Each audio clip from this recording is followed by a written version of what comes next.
Good evening, everyone. It's 8 p.m. Eastern Standard Time. It's Friday night, and you know what that means. It's time for Sci Fridays. As always, I'm your host, the Captain, bringing you the best in sci-fi from years gone by. And as always, Sci Fridays is brought to you by Are You Game, the best collectible video game, magic, toy, role-playing store located at 124 North Sunset Drive, Piqua, Ohio, 45356.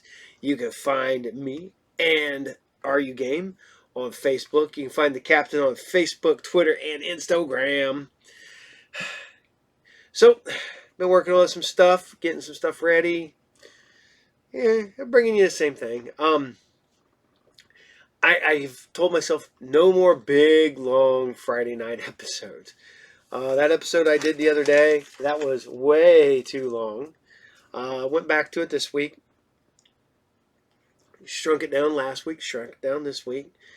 Because I know it's Friday night, and I know you guys got to go. You're going to go over to the Discord when I'm done and go chill out and watch some movies and stuff like that.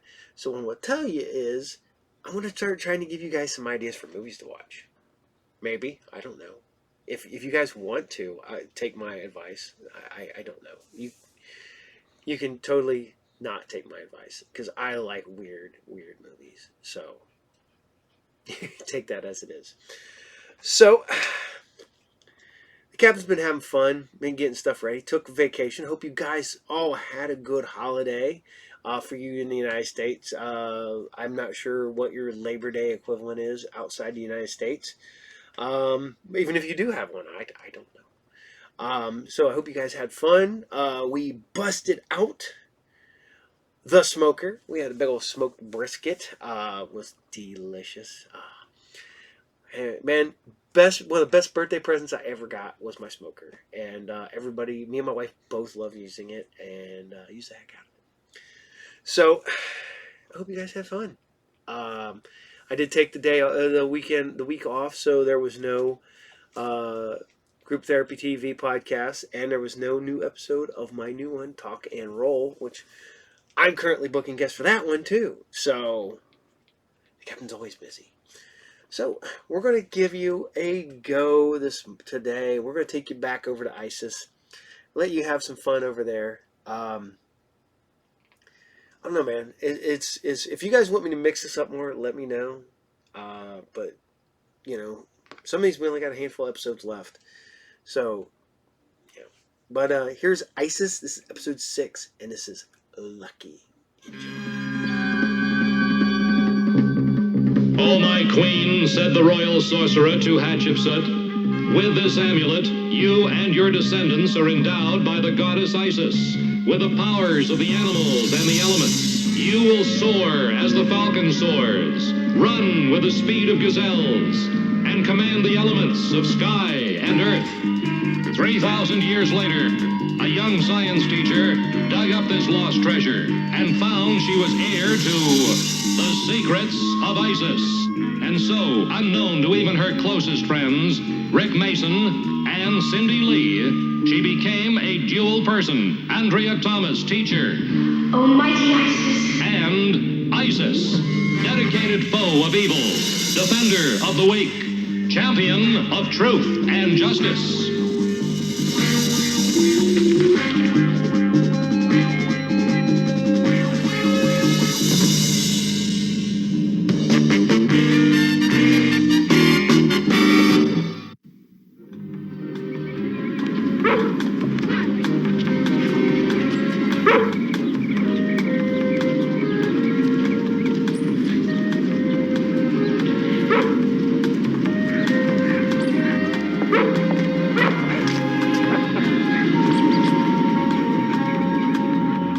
Ready, Lucky?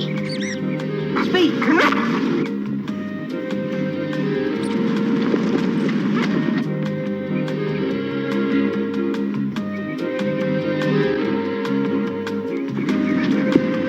Good boys. Come on. Oh, hi, Mr. Mason. Hi, Randy. Lucky, I know you're anxious to start high school, but you don't have to stay after school in advance. Well, I was hoping to see Miss Thomas. I think she's still in her lab. Hey, how's your brother doing in college? Oh, great. I just had a letter yesterday. Good. You're getting ready to take his place next year, huh? Oh, I want to warn you in advance. Dr. Barnes won't allow you to bring Lucky into class. He may get higher marks than the kids. Well, he's pretty smart. You know, I had a dog once. I never taught him any tricks, though. Never had the knack. You must be a good trainer. I don't know. I think it's just that Lucky's a smart dog. He jumps, rolls over, hurdles. But this is his best trick. Want to see him do it again? Yeah, I'd like that. Here, you try it. No, I better stick to teaching humans. He may not do it for me.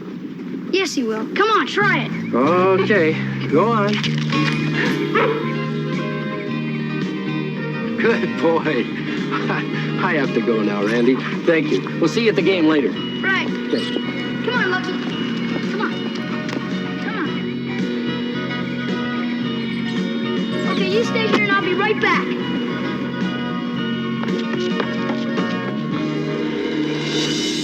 So Jeff likes college life. Yeah, all A's in chemistry so far. He told me it was because you helped him so much. Well, let's just say it was a joint effort. He thought, I was wondering, next year, maybe I could use a little help. You see, I want to be a veterinarian. A veterinarian? Well, then, chemistry is important. Yeah, that's what Dr. Rogers says. He's Lucky's vet. He lets me help around the hospital now and then. That's good experience. How old is Lucky? 10. 10. No wonder you're such close friends. Yeah, he and I are old buddies. He's waiting out front for me. I'll walk you out. Okay. Lucky, come on, boy. Come on. Come here, Lucky. Come on, let's race. Lucky, come on. Come on, Lucky. Come on, boy. Come on. He won't go. He always stays where I tell him to. Come on, Lucky. Sit. Come on. He's a one-man dog, Cindy. I'm glad he's a one-team dog. You know, since he's been our mascot, we've won every game. Well, you don't think we're winning because of the dog? Maybe not. But whatever it is, it's working. I just hope it holds out for the big game with Central. Yeah, they say they're gonna beat us. That's what they think. But they'll find out. Thanks, Miss Thomas. I'll see you at the beach party. Come on, Lucky. See you there. I'll be there. We'll both be there. Come on.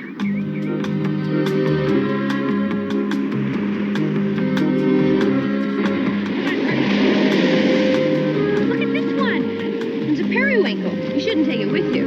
Why not? Because the periwinkle's still using it. Oh! Let's get the rest of the things from the car. Okay. Hey, it's the guys from Central. Why don't you go ahead and I'll get the rest of the stuff out of the car. Sure you don't need any help, Miss Thomas? No problem. You go ahead. And here, give Bob this wax for his board. Okay, come on.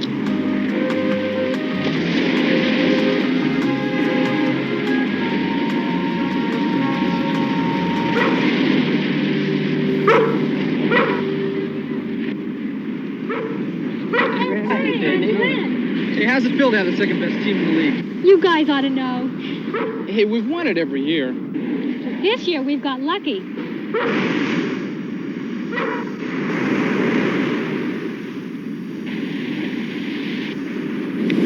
You ought to put him on your team. It's a better catch than anybody else you've got. We've got a mascot, too. But it's going to take a lot more than that to win. Here you go.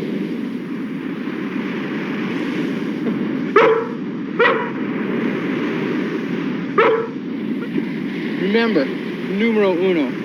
Come on.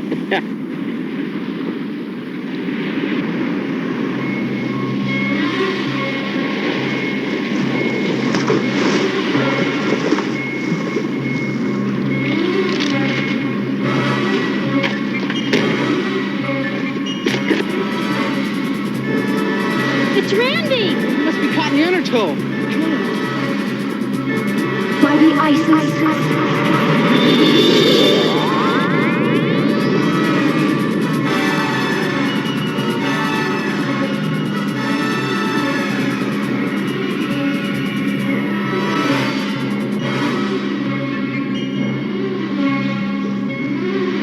No, wait, stop. I'll do it.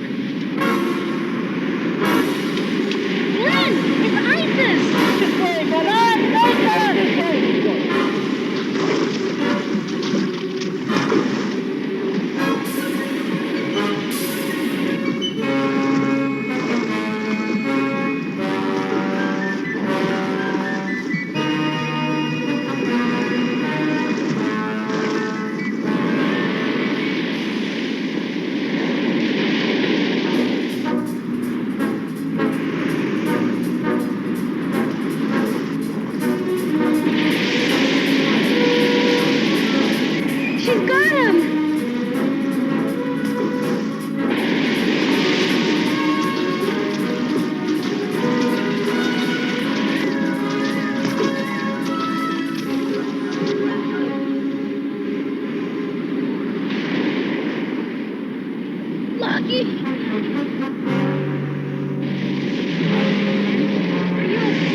things and I'll take you. Randy, I didn't mean to. It's okay. It's not your fault. I know, but if anything happens to Lucky... Nothing's gonna happen to Lucky.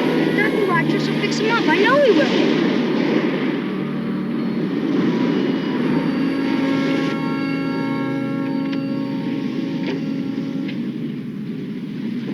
There you are, Bobby. You take good care of Stuart now. You're gonna be just fine. Bye. ISIS. Doctor, it's Randy's dog. He almost drowned. Well, he looks pretty bad. I'll do what I can.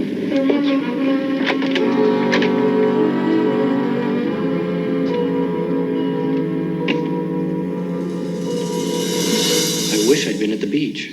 I might have been able to help. It's a good thing ISIS was there. I called Dr. Rogers twice. He said he'd call if there's any change. What are Lucky's chances? Dr. Rogers couldn't promise anything. A dog of his age has quite a strain on his heart. Any word? Not yet. Poor Randy.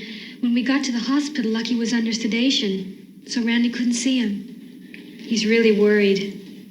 Did you take Randy home? He wanted to come back here. It's closer to the hospital, so he's out front. I'll get it.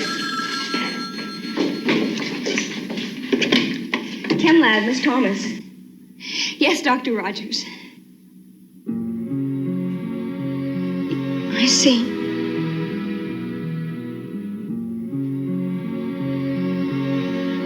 Yes, I'll tell him.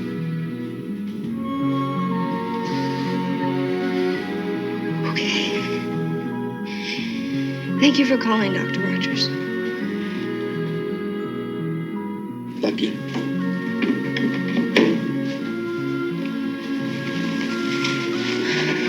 I really wish I didn't have to do this. Andrea, do you want me to go with you? No. No, I'll tell him. I just don't know how he's going to take it. It's a lie. I'm sorry. Very sorry. He got away, didn't he? He got away from the hospital. And Dr. Rogers just saying he died. Randy, listen to me. Lucky didn't run away. He died. He did not. He didn't. Randy, wait.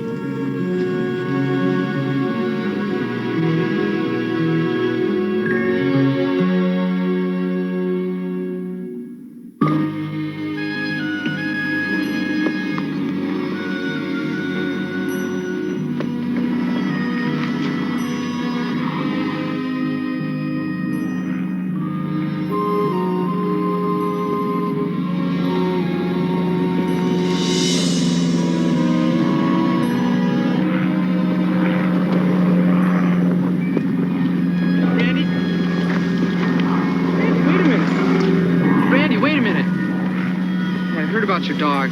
That's a bummer. So?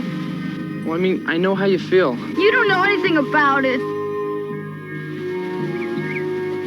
You can't go up there. Yes, I can. I come here all the time. But they're testing water pressure or something, and it might be dangerous. I don't care. Well, we're going out to the ball game. Why don't you come with us? Why don't you mind your own business?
His mother's worried. He hasn't been home and he's not at the ballpark. He was so upset. He and Lucky were very close. I wonder where he is. Where did he and Lucky go? to go running near the dam, but it's all closed off now. Thanks, Cindy. I'll see you later. Okay.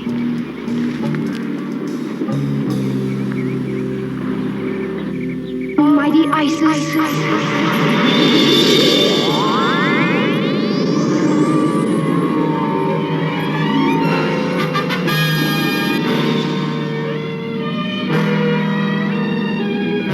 Those zephyr winds which blow on high lift me now so I can fly.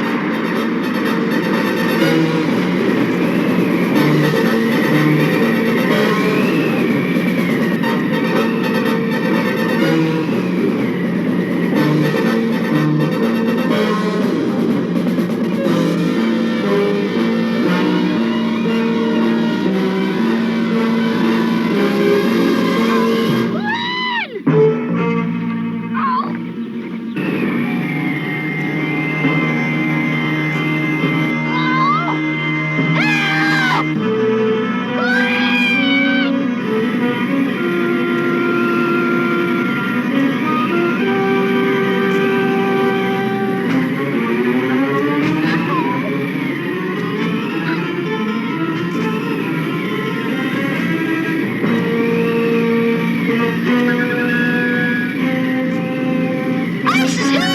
I can't move!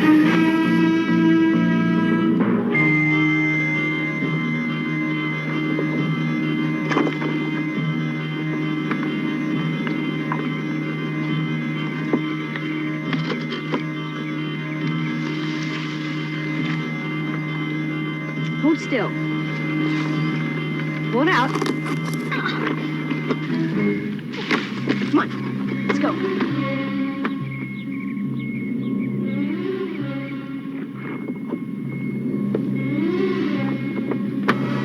Randy, no!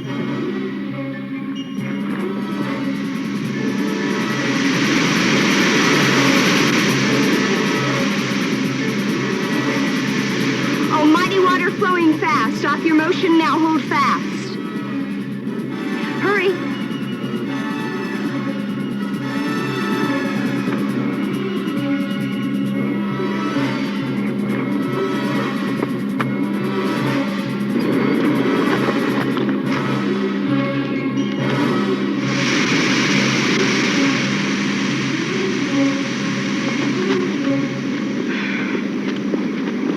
You have a little explaining to do. Well, I had to get it back.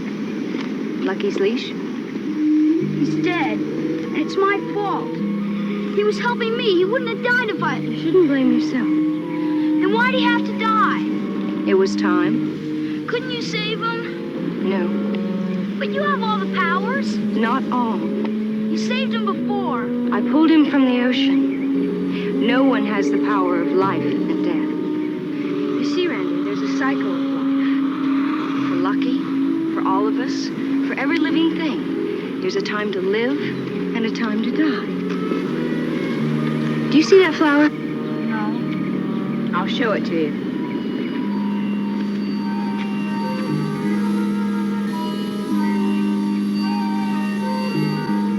Look at me, Randy.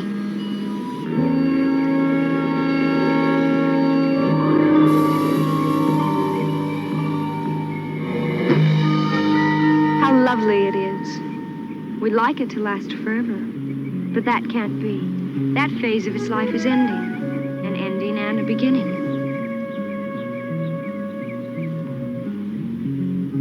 It's dead. But its life is not over. Seeds fall. Some provide food for birds and animals and become part of another life. Some bury themselves deep into the soil. Then wind comes, carrying the petals, and they nourish the earth. Then rains and snow. We can't see the life, but it's there, waiting for its time. Then sun, warming the earth. And now look, a new flower grows, and the cycle of life is complete. And death is part of it. Lucky's death is like that. He isn't coming back.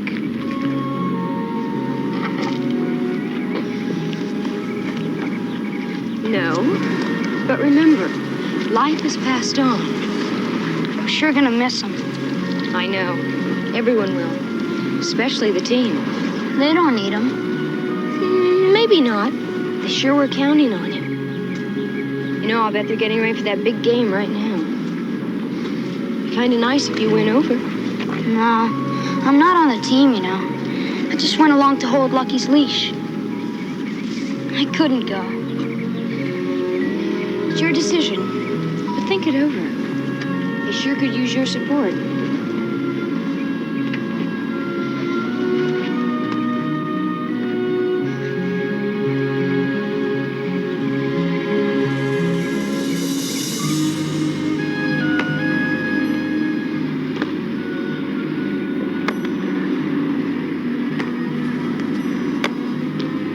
Randy?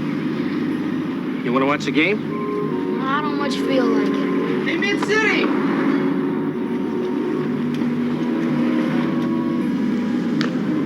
Hey, Randy. Hey, we brought you something. It's for you, Randy. Cindy and I thought you might like them. Hey, we're still gonna cream you. We'll see about that. Looks a little bit like Lucky. It does, kind of. I never thought I wanted another dog. Well, you're entitled to change your mind. How would it look if the veterinarian didn't have his own dog? I wonder if he'll be as smart as Lucky. Oh, he has a little bit of growing to do. You'll have to give him some time. Maybe I can teach him to do everything Lucky did.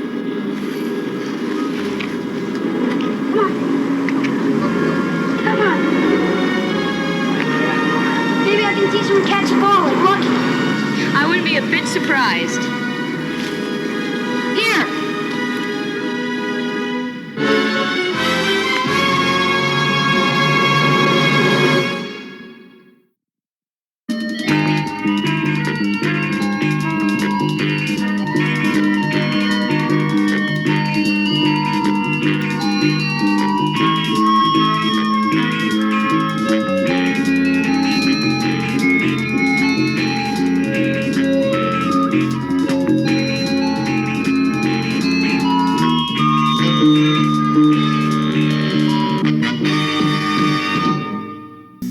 Extra, extra, read all about it. We're chilling when the weather gets warm, no doubt about it.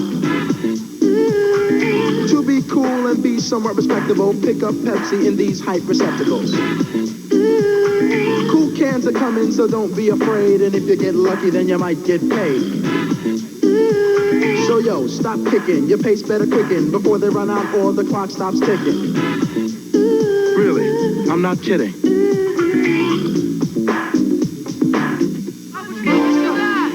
For Lisa Vinichenko, this is a big day. A very big day. Это для баскетбола. Welcome to Kentucky Fried Chicken. You ought to try a whole meal. Очень нравится. She'll take it.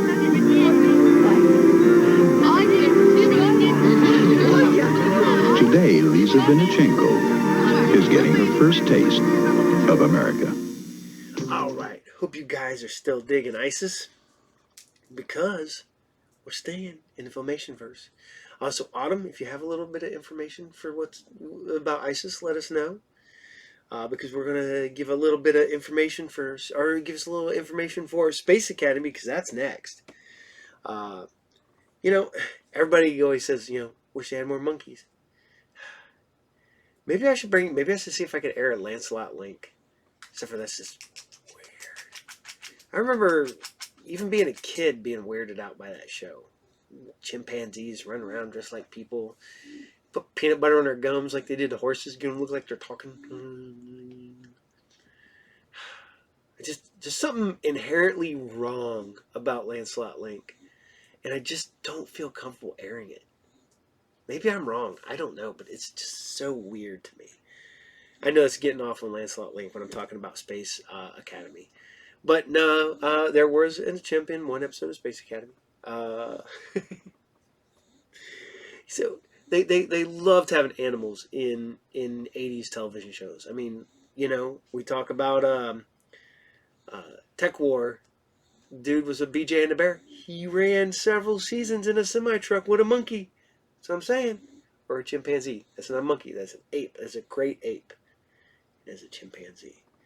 So here you guys go. This is Space Academy, episode 10. And this is Life Begins at 300. Welcome to man's most magnificent achievement in the conquest of space. The man-made planetoid, Space Academy, founded in the star year 3732.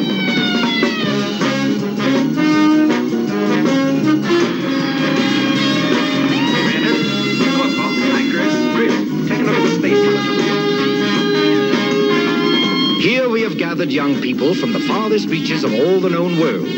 They have been chosen for their unique abilities and are being trained to cope with the mysterious, the unknown, the unpredictable dangers lurking in the vast darkness of space.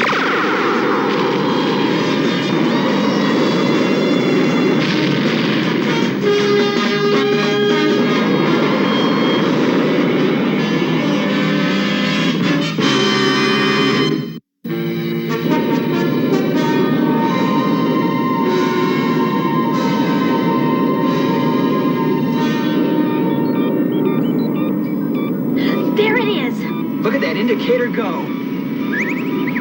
Who said we're running out of Zolium?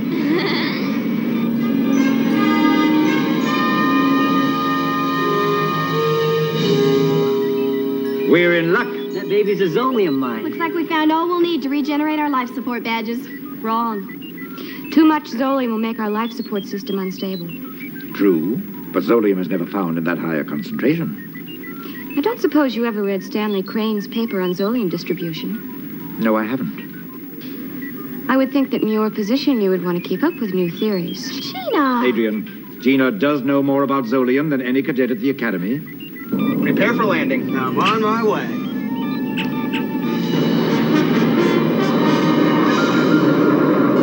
They're coming in for a landing. There's still time to call them back. I see no need to.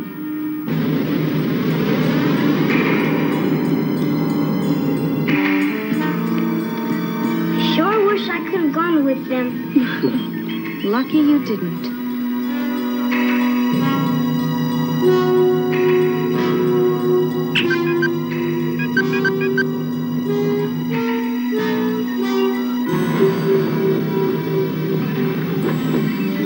There's something wrong.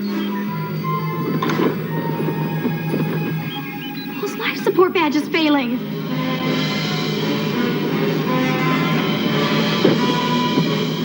That's what I meant, Commander. And I was right. It's your fault that Paul is out there.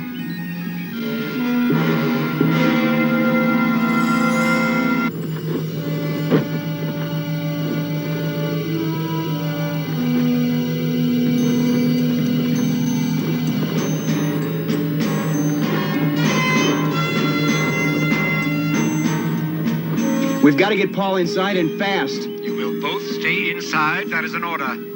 But we've got to do something. Listen to me. Beepo is there, and he doesn't need a life support system. I'm on my way, Commander.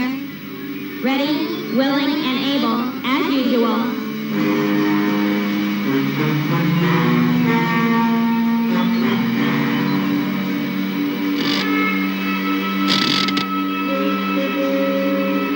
Activate ramp. Ramp activated.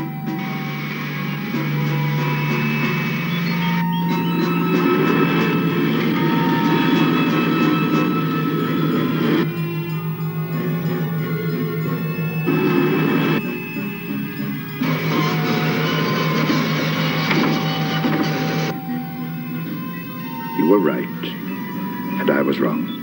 Tell that to Paul.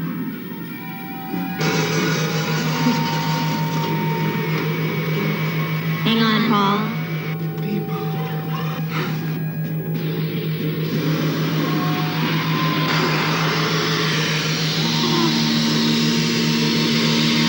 Get on. Get on the raft.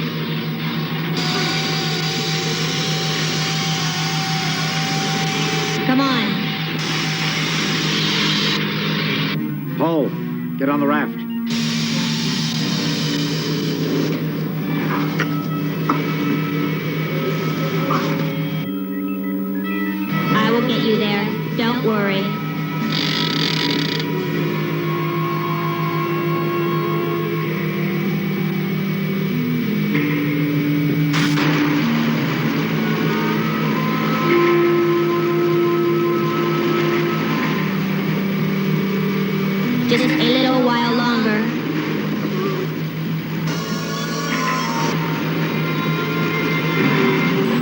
There's something wrong with Peepo. Peepo? Peepo, why are you slowing down?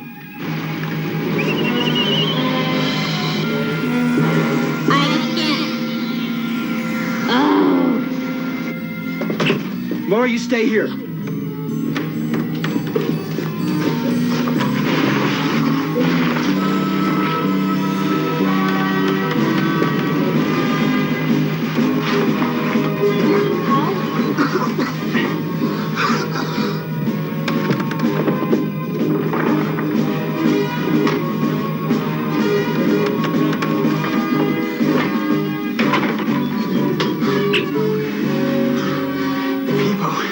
Thank heaven they're safe. No thanks to me. Commander, if you'll allow me to use one of your seekers, I can rig up an extractor. I'll bring the Zolium back. I think not. It's too dangerous. It can work, Commander. Very well, Gina. Take over, Adrian. I'm going to wait for Paul and Peepo. Yes, sir. I'll go with you. Me too.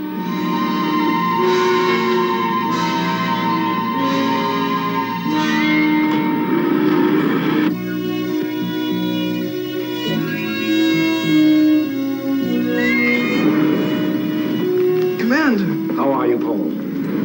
I feel just fine until I try to get up. You are to stay in that bed. That is an order. Doctor's orders. Commander's orders. Loki, Tika, would you leave us, please? Certainly, Commander. Well, if you need anything, Paul, just make a list. I am your servant. Now you take care of yourself, Paul. Yes, sir. Okay.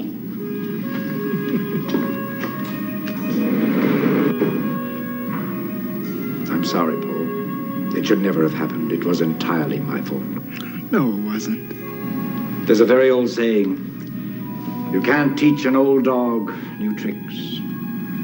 I never believed that was true. Until now. I'm an old dog. It's too late for tricks. That's not true, Commander. I'll look in on you later, Paul. Thank you.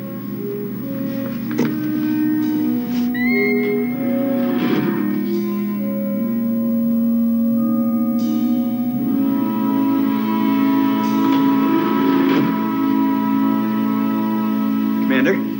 Come in.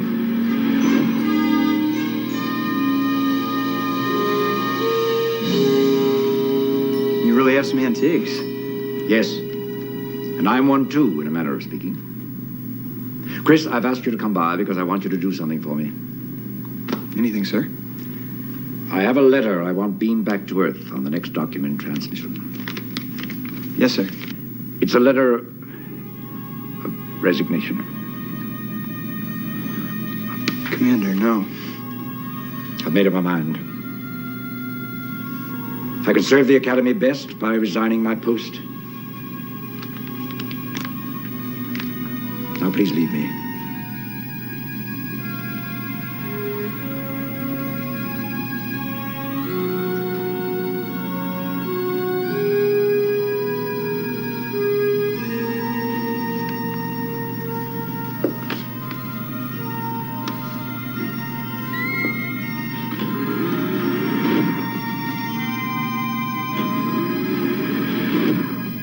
Here's your laser and your toolkit, just in case you need it. Thank you. Commander? Gina, I've decided to go with you. That won't be necessary. It will be safer if someone is with you. You mean that in case of trouble, I could depend on you? Thanks, Commander. I'd rather depend on myself. You can be sure that I won't make a mistake.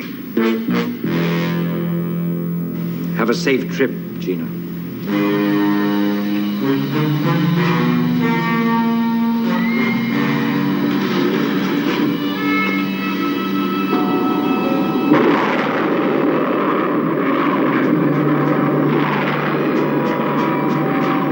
Academy Control, this is Seeker 3. I'm on my way.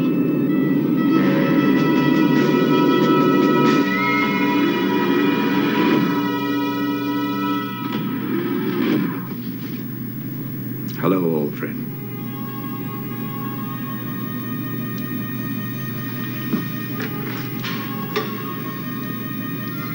You look like I feel. But a little rewiring and you'll be as good as new.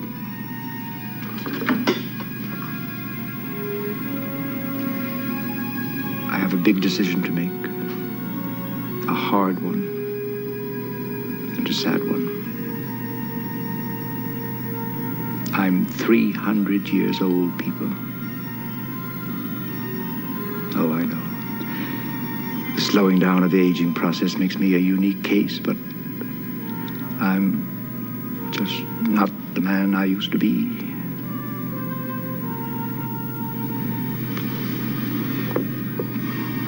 It's going to be hard to say goodbye.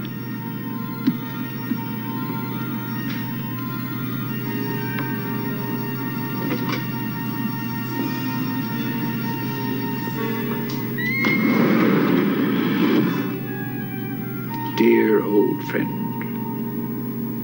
you're a good listener.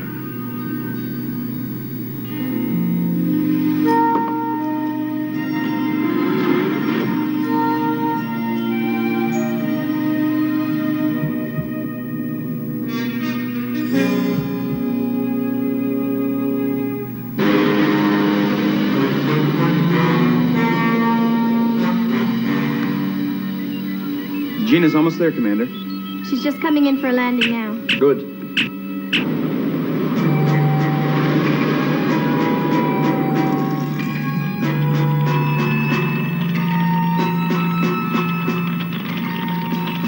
This is Academy Control. Come in, Gina. This is Academy Control. Do you read me, Gina? Go ahead, Chris. How's it going?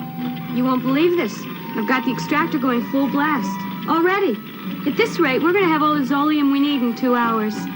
Gina, don't push it. You've got plenty of time. I do know what I'm doing, Commander. Of course. Control out.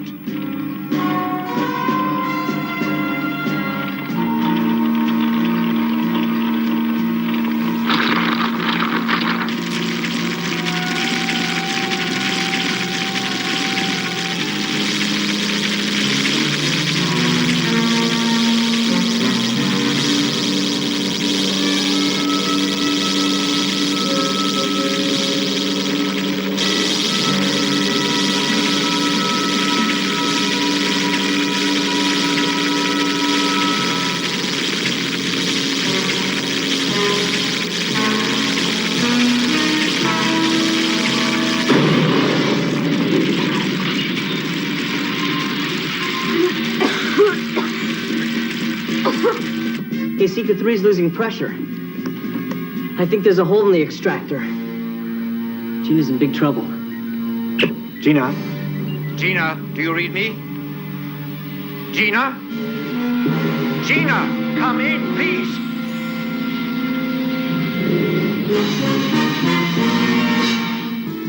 We have to get to Gina and shut off that machine before it's too late. But how? Our life support badges are worthless. There is a way, Chris, and you can do it. In my old spacesuit. I know it's awkward and confining, but it'll do the job. Quickly, go and get it. I'll see you off. Yes, sir.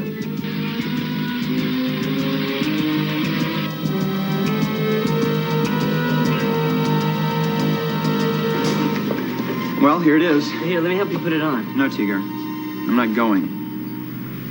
Commander? I can't. We must. You have something I don't have. Experience. And you have to for Gina. And for yourself. You're so young, Chris. And so wise. Had the best teacher. And you are the best. Commander?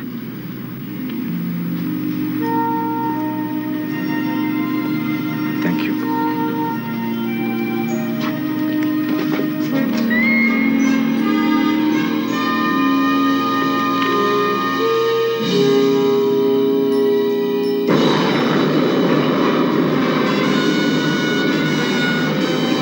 Academy Control to Seeker. Computer advises you have 17 minutes, 12 seconds. Good luck.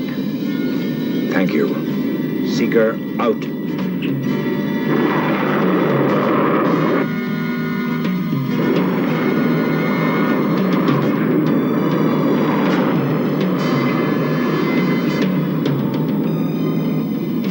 Academy Control, this is Commander Gampool preparing to land.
It's all right, Gina. Commander.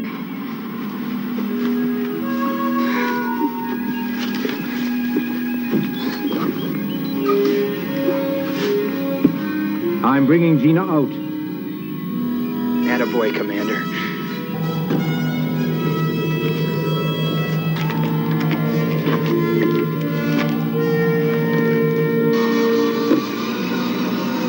How are you, Paul? Fine, how's it going? Fine. Come on, Commander. You can do it. You're almost home.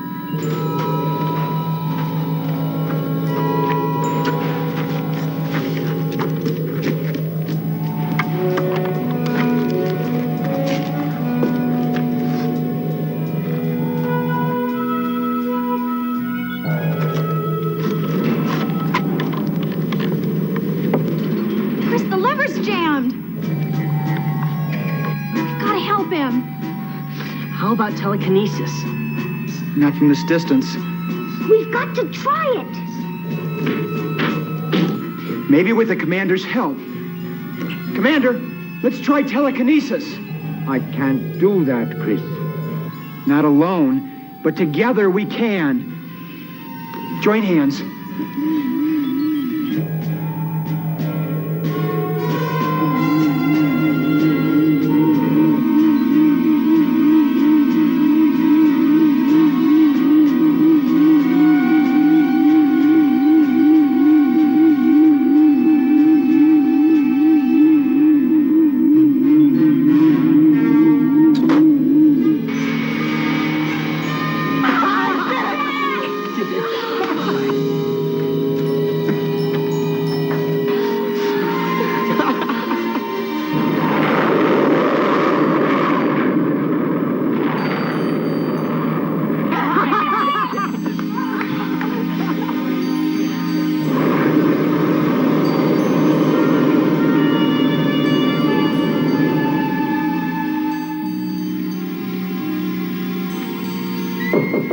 Come in.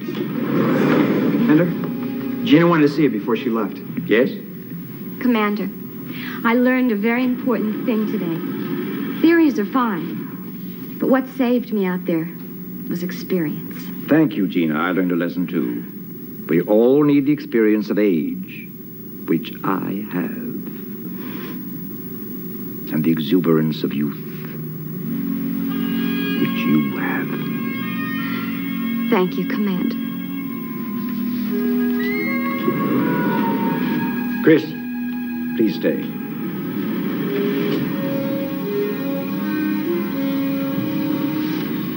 You could have made that rescue. Why didn't you? For a very good reason. You were the best choice. Thank you. Good heavens. The letter of resignation. They must have received it by now. With all the excitement, I forgot to send it. That's very inefficient of you, Captain Gentry. I'll forgive you this time. Don't let it happen again. No, sir. Oh, Commander? Welcome home.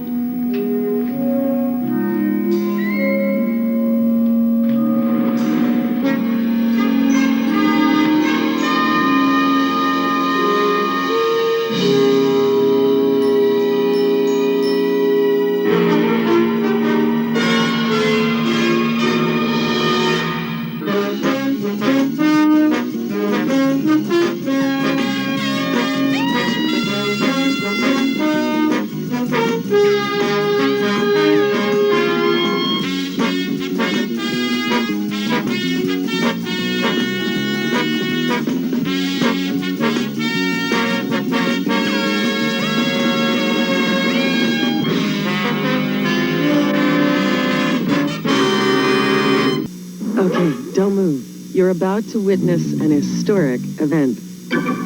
Did you miss it? It's new Turning Point eyeliner from Maybelline. Who else? Look at this. It sharpens itself inside the cap. No shavings. Totally revolutionary. You get a perfect soft point every single time. And it goes on easily. New Turning Point eyeliner. The big ideas are so simple. Smart, beautiful. Maybelline. What makes everything so whip-smacking, lip-smacking, good. Cool Whip's the one, that whipped creamy taste. Cool Whip's the one. So I'm not going to lie. I just realized that my AT-AT driver and my snow trooper are not in an AT-AT at all. And like all my other AT-AT drivers and snow troopers, unless they're carded, which I don't know if I have any carded AT-AT drivers or snow troopers. I'm sure I have to have, right? I got like 200 of them. I'm sure I got it. But yeah, all those guys end up inside these because you can see them right there. So I don't know how these guys didn't make it in there. So I'm going to have to put them in there later. It's bad. I'm not going to lie. That's one thing I always wanted as a kid was AT-ATs. And now anytime I get a chance to get one, I snag one. Even my Legos my wife bought me, which is still in the box because I don't dare open it because I have cats and the Vincent. And Vince has his Legos, and I don't want him playing with my Legos because I'm an adult.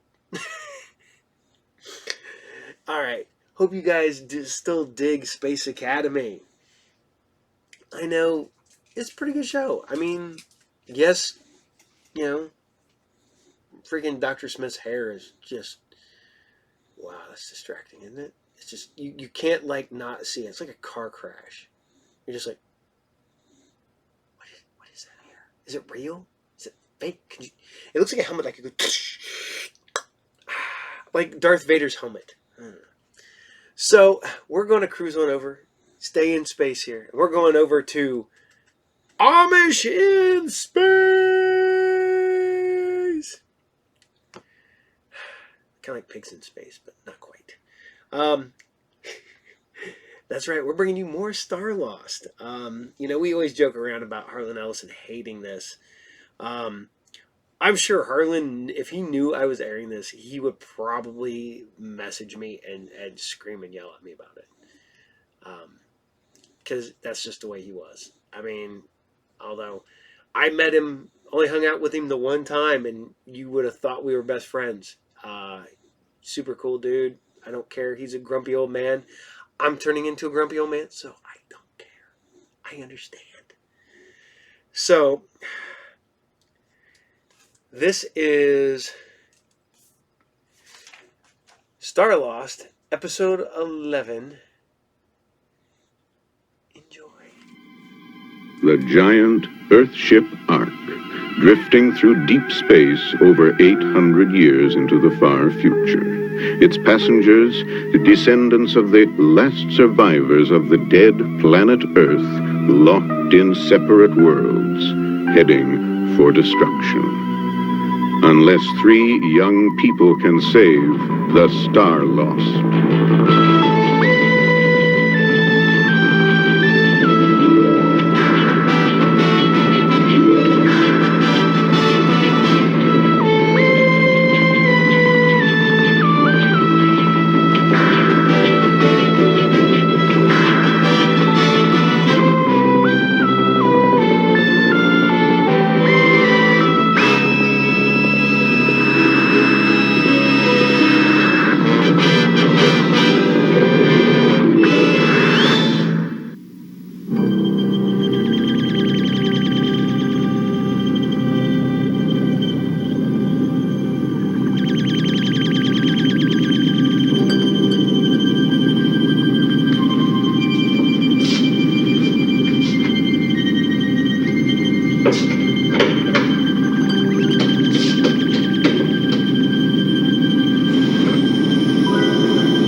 head's going around.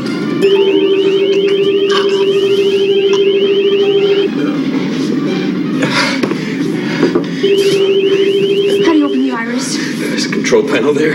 Give me your key. Help me. Keep the iris open, I'll get him.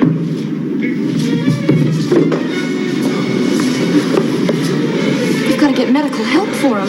From where? I don't know, one of the biospheres. There's got to be someone. That medical section near the bridge. Oh, it's deserted. Well, there's got to be another medical section. Here, I'm going to talk to the host.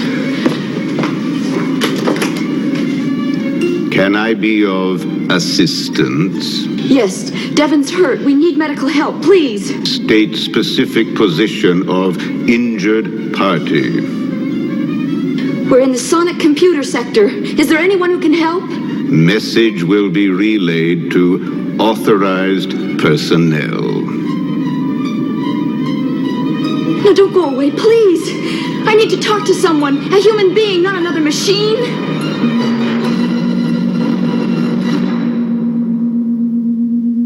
Yes, Captain. Emergency call, sonic sector. Nature of the problem?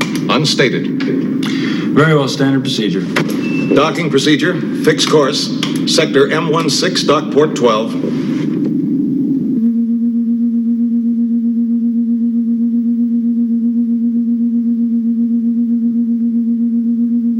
got an emergency in Sector M16. Alert all personnel, Gene. Yes, Doctor.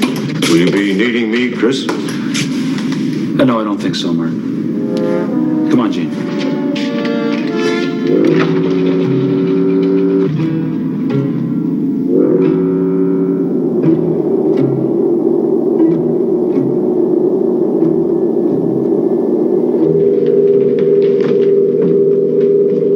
It's no good, Rachel. No one's gonna come. Someone will. Please, you've got to help him.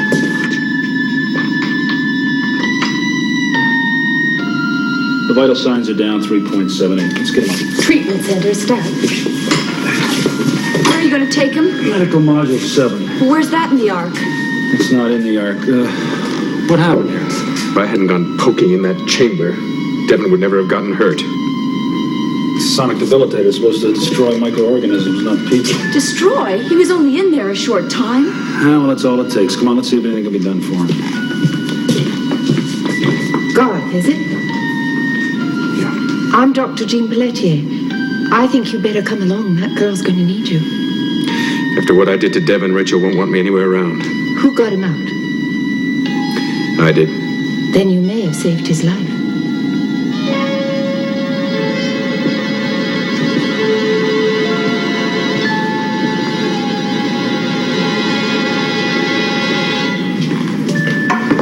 Oh, please wait here. I was preparing for a preliminary. Yeah, I'd rather do the full dial myself, Mark. Of course, it's always best for the original physician to do his own workup. I think I taught you that myself. Thank you.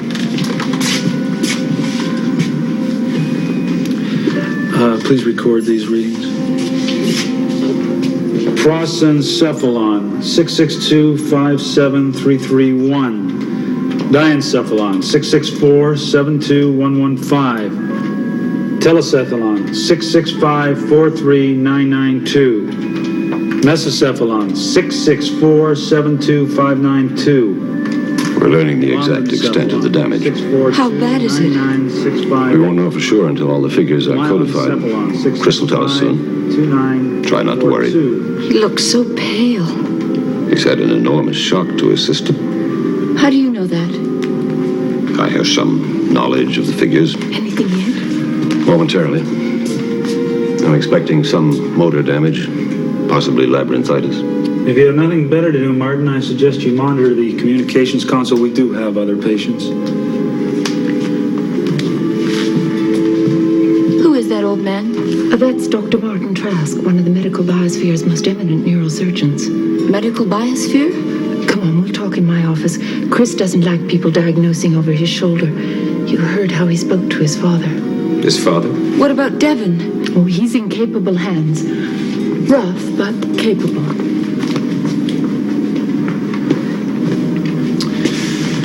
Extensive cell damage, labyrinthitis, postural sense damage. Now, the respiratory control is still good.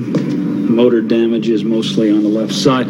All right, I tell you what, put him on EM resuscitation unit, full motor facilities. If his EMR reaches level 3000, I want him prepped immediately for surgical procedure 7003.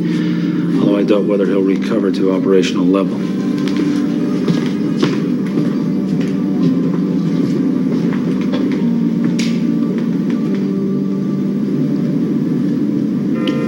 There are 5 medical modules like this one that orbit the Ark, ready to answer emergency calls in the biosphere. Originally, there were many more, but they were either destroyed or knocked out of the Ark's orbit at the time of the disaster. Then you know about the accident? The destruction, the Ark's collision course, everything. We know, but there's nothing we can do. We're trained for a specific duty, giving medical aid when and where needed. You know, we're so overworked and understaffed now, it's all we can do to fulfill 1/10 of our prescribed functions. But if you have a crew that can navigate this module, why couldn't they replot the Ark's course? The Ark is much more sophisticated than this. Look, it would take specialized knowledge of those computers. The codes, the CTRs, propulsion data. More knowledge than any of our people have. And it's all pointless. All our searching and questions and trying for what? If you people can't do anything, what chance have we got? What's it all been for? Devon's nearly dead. Rachel's half out of her mind with worry. Me? What about you, Garth? Nothing. You know, you've got to stop blaming yourself. Who else can I blame? Devon? Garth, you know and I know that Devon wouldn't blame you for what happened. You've got to be strong because it may be all left up to us.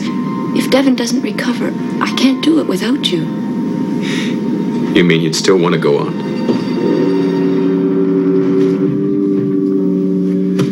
We'll know very soon about your friend. Have you determined procedure? Yeah, the damage is quite extensive. If he responds to the EMR, we're going to do a 7003, program the cytoplasm of the healthy cells, take over from the destroyed ones. What does all that mean? I'm going to give it to you straight. There's a very slim chance that I can save your friend's life. There's even a chance that he could be normal, but it's more likely he'll be a helpless paralytic. I'm sorry.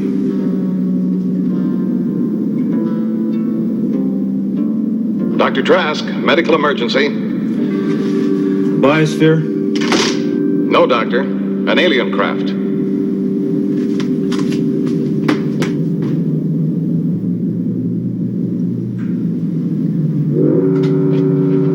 What is it? Can't be sure. It's garbled at times. But it's definitely a call for medical help. Let me in there. Let me in there. Lethargy. Overtaking our complement. Movements heavy. Body bodily function slowing. Request immediate medical aid without knowledge of this virus. We've got to get to them. But who are they? What can we do for them? Chris, we've got to know more. The captain get the coordinates when we come into range. Aliens. This is the real challenge. And that young man? You heard the readouts, you might as well be dead. These creatures are alive. I might be able to keep them alive. Request medical aid. Situation critical.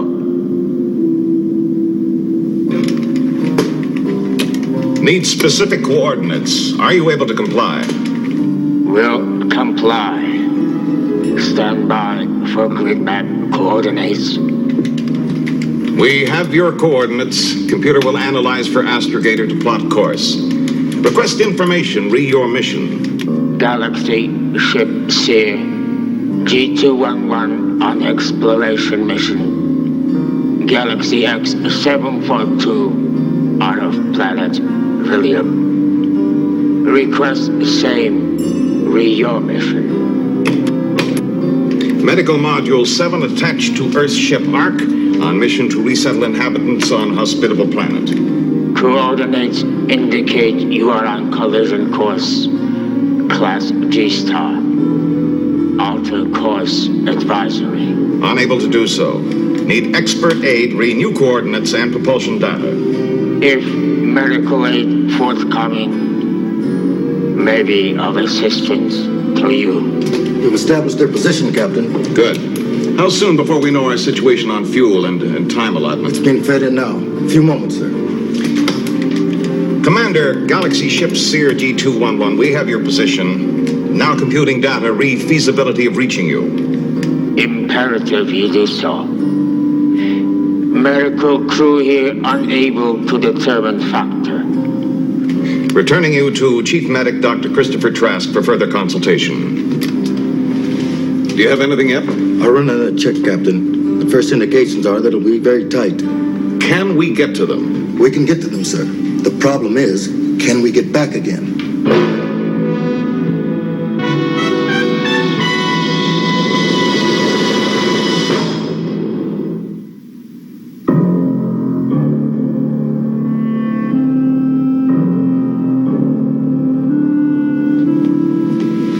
How is he? There's no change. When are they going to do something for him? I don't know. Have you eaten anything? No, I can't. I want to stay here. Let me get you some food. Garth, leave me alone. Haven't you done enough? I'm sorry, I didn't mean that. No, you're right. I have done enough. Look at him lying there like that. Does he even know we're here? Maybe he does. But when he wakes up, I want to be here. I want to be the first person he sees. Well, I want to be the last.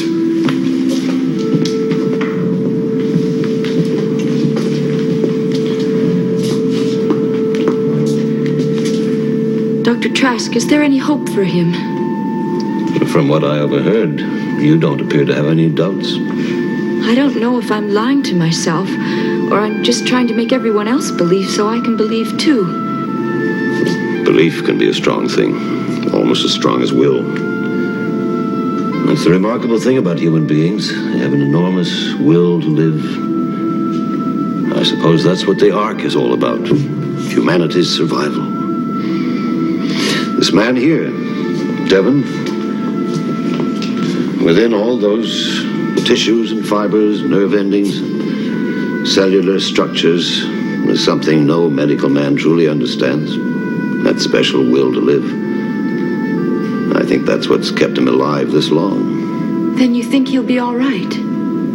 Well, judging from the readouts and his generally stable condition, I think the sooner we operate, the better his chances. Then why don't you operate now, right away?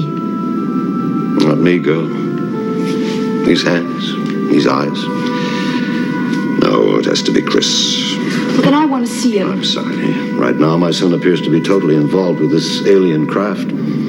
He won't take time from the communications room for a long and delicate operation. But he could help Devon. First, he has to work his miracle for the aliens, and after that, if it isn't too late, he'll deal with your friend. You're his father. Can't you make him do it? Make him? Dr. Christopher Trask is the team leader aboard this module. One time I was, until I felt it was time for a younger man to take over.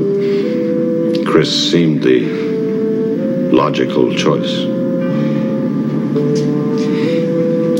If we couldn't reach the aliens, then he would operate right away? My understanding is that we will be able to reach them. The captain has us on standby, preparatory to embarking. It's not fair. Devon could be the one to save the whole Ark. We should be doing everything we can to help him. Well, it's my understanding that the aliens might be able to help us as well. I'm afraid Chris feels fully justified in doing this, and he may very well be right. Have you determined the rate of deterioration of your stored nourishment? Negative deterioration. Food stores are in crystallized form. Do not deteriorate. Chris, Commander, would you take we have to talk. There's no time. And make time. You have a patient who needs you now. Commander, would you take another reading? I want to know the specifics of the rate of declining body functions of your crew. It will take some time. We are many. We urge immediate departure to link up with our craft. We're leaving momentarily, Commander. Please take the readings. I'll stand by. Why are you so agitated? Don't you think I have a reason to be? Don't answer a question with a question. And don't you be such an egotist. You've become obsessed with these aliens, with the idea of trying to save them. Don't you think that's a valid goal? These aliens are in deep space. They're unable to help themselves. Sheer stupid luck has brought us into proximity, and I intend to take advantage of that luck and do what I can for them. And what about Devon? Doesn't he deserve your best efforts too? Yeah, if he had a chance for survival, but you know that he doesn't. It's not what your father thinks. Now, don't you go throwing Martin up to me. He's had his share of mistakes. We all have, including you. But it's just possible that Devon can be saved if you help him now. No. That is impossible. These aliens are far more important. I always thought one man was as important as many. Or don't you subscribe to that theory anymore? Yes, I subscribe to that theory, and don't you go starting to make me look like a ruthless and cold-blooded man. You know very well I'm not. Correction. I knew you. You want to bring up the past? The past may be all that we have. Gene, look what I'm trying to do here. These aliens can be a great deal of importance to us. They have advanced technology. They know about astrogating. They could put this Ark back on course again, even get us to a habitable planet. Now, isn't that worth the life of one man? Is it? I don't know the answer to that, Chris. You'll have to decide that for yourself. Gene, I'm sorry that I can't be the man that you want me to be. And I'm sorry you can't be the man that you want to be.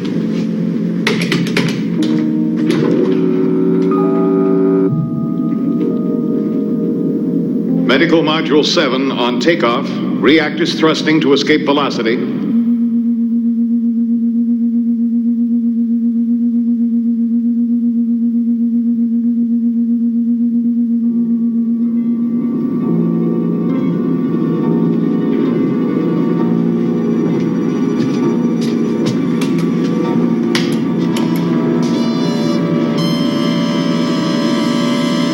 Situation worsening. Please advise. Have you got those new readings for me? We have them. All right, give them to me and I'll be able to help you. I'll help you.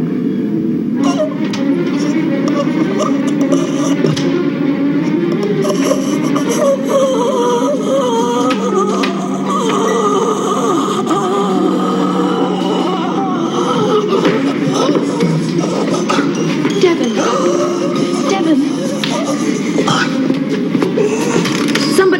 Please help me, please.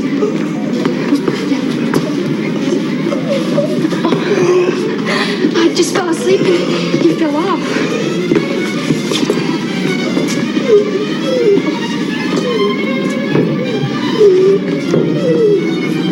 No, don't do that. Martin, he needs it to live. He needs that operation to live. That's what I'm going to give him. It'll be some time before we have a visual sighting, but that's something I'm looking forward to. The calculations must be very complex. Oh, the computer works everything out right down to guidance and docking procedures. Then it's all in these buttons and controls. Well, no, not all, but it does help to know what the controls do. If there were a miscalculation and it were necessary to stop, what would you do? To stop? Yeah, everything? Well, there's an abort switch there. Now, that would put us into a drift until we refired reactors. Astro, anything new read the sighting? What have you done? I've stopped the ship, Captain. You fool! You've endangered all of us. Now get away from there. Tell everyone to stay in his place, Captain, or I'll press every button on this console. Do you want to destroy this ship? No. All I want is for Dr. Christopher Trask to operate on Devon. Now, when I know he's going to do that, then you can continue on to the alien ship. It's too late. Well, then we'll just go back to the Ark. You don't seem to understand what I'm saying. This is a medical ship, and we've committed ourselves to helping those aliens. Now, our own lives are secondary. Devon comes first. Not if our failure to help antagonizes those aliens and sets the entire Ark in jeopardy. Now, we don't know what kind of creatures these are. We don't know what they're capable of. We've got to go to them. But you've thrown all the coordinates off so that by the time we reach the aliens, it may be too late to rejoin the Ark. You haven't helped your friend.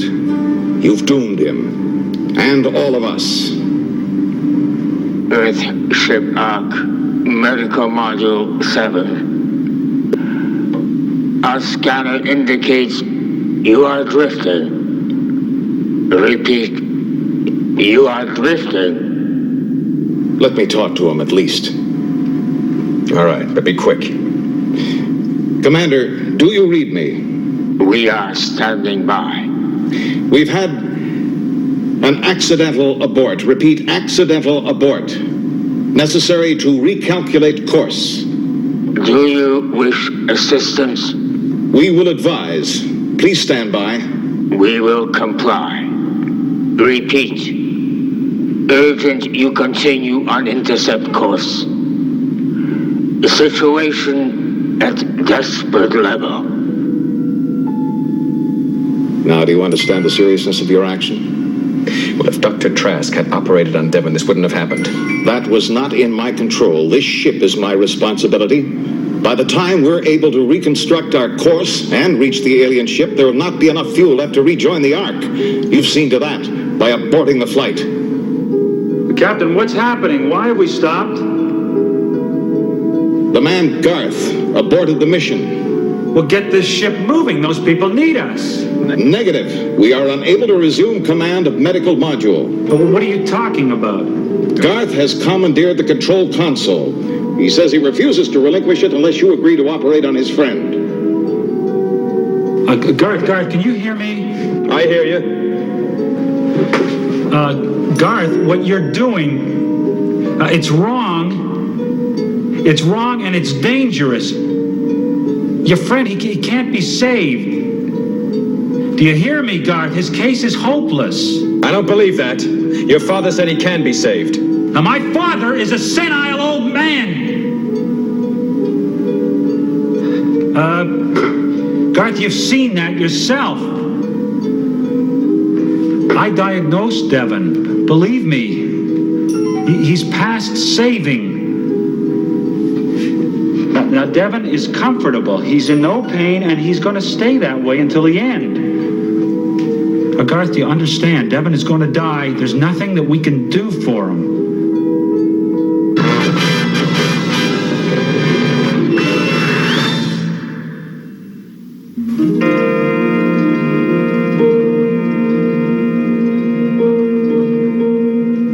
Garth, do you understand? Devon is going to die. There's nothing that we can do for him. Shut up, Chris. Jean, what are you doing? I'm going to tell Garth the truth. Garth, listen to me. Devon is going to be operated on by Dr. Trask. But he just said... Dr. Martin Trask. And contrary to what Chris says, his father is anything but senile. He's a brilliant man, but he's allowed himself to be bullied and demoralized by his son to the point where he's lost all confidence in himself. But he's getting that confidence back, and he will try to save Devon. Martin Trask was chief of service in the medical biosphere. He gave up a very comfortable life to join the astromedics, and he brought Chris along as his assistant. Now, when he turned his job over to Chris, he could have retired back to that comfortable life, but he chose to stay on. Garth, can you hear me? Yes. Jean is right. My father is the best that there is. Now, can we please do something about getting this module going?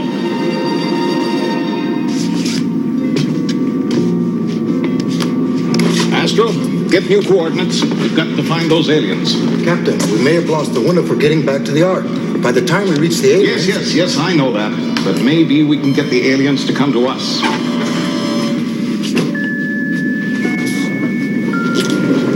Gently with him. They'll be bringing him in any time now.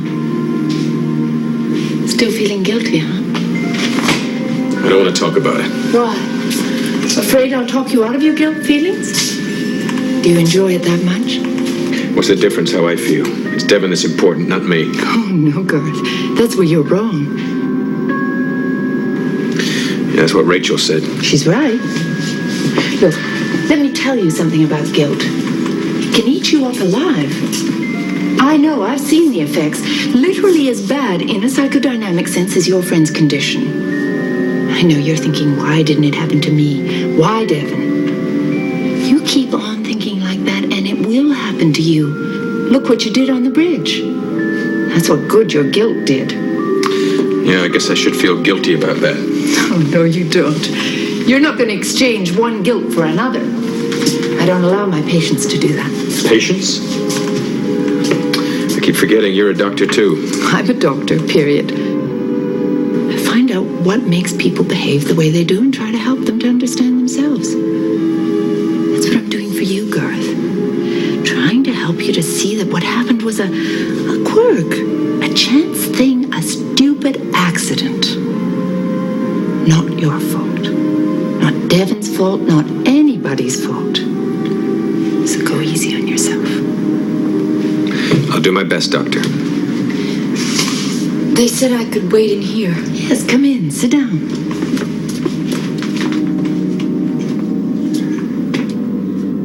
I'd like to thank you for everything you've done to help us. Strangely enough, I feel your being here has helped all of us. They're bringing him in.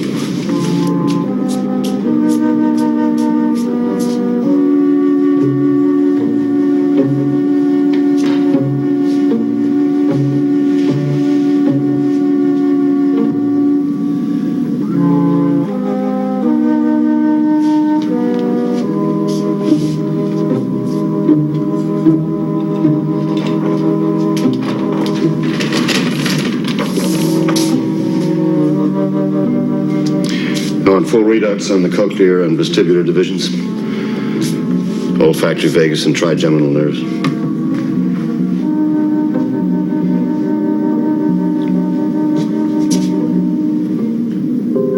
Symptoms continuing. Rate of illness in personnel increasing. Lethargy diminishing, respiratory and pulsation rhythms. Commander, I'm not getting any data that relates to the specifics of your personnel's symptoms. There's no prognosis because of the alien nature of your bodies. Dr. Trask, this is the captain. We have data to give the aliens. Yeah, all right, go ahead, Captain. I'm not having any success so far with my diagnosis. Nothing. I'm missing something. I know it. But what? You have our data, Commander.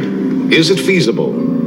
If your rate of drift remains constant, we will intercept at 0.775 49211. Is there any way that you can get to us sooner? Our computers indicate negative. That's a high risk factor, Captain. too high. Yes, I know, but we have no choice. Commander, Galaxy Ship CRG-211. We will maintain drift situation. Expect risk factor will favor Endeavor. Isolate and mark bipolar cells in the vestibular ganglia.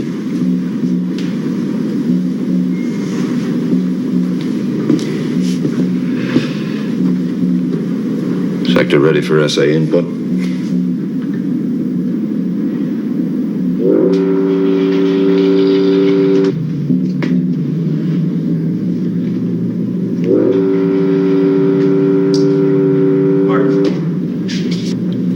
Oh, Chris. I suppose you've come to take over now? Martin, I need your help. My help? I don't understand. The aliens, I cannot decode any of their information. Our computers only relate to comparable human factors. There just isn't any data available to give us a meaningful diagnosis.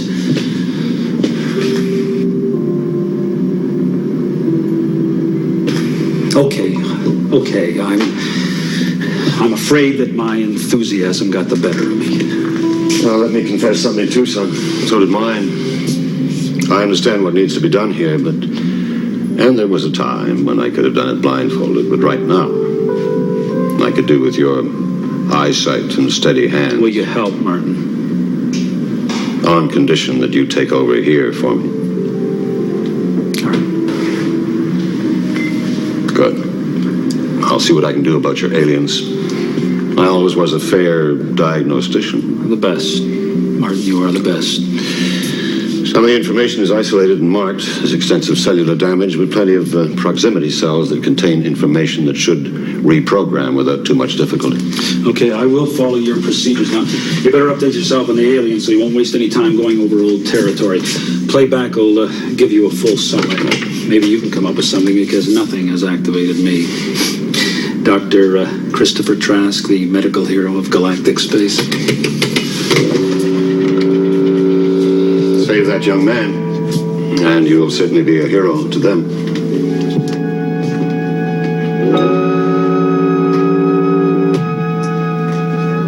All right, give me those readouts that you've isolated.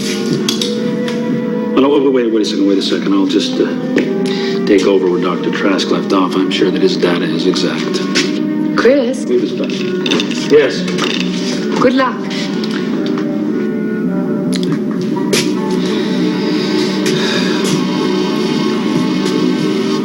Venous sinuses checked.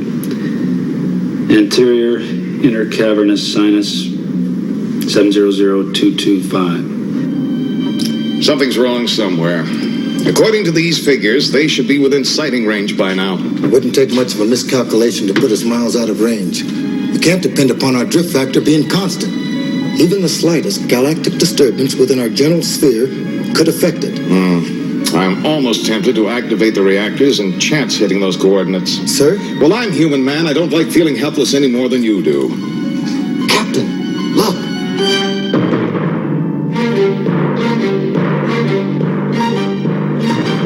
Do I understand you to say you have a 3-chambered heart? Correct. So they tend to mix freshly oxygenated blood with unoxygenated. Unrecorded. Please repeat. No, Commander, it's all right. Can you give me specific details of certain brain functions? Some knowledge, not anatomically trained. Well, I'm interested in the hypothalamus region, particularly pituitary, pineal body, and related structures. Can you get readouts for me? Information can be obtained. We'll transmit directly from computer. Full brain data. Good. But be careful not to over-inform. We must deal with it section by section. Our computers here are not able to handle full input from your giant complex. Understood. Stand by for response.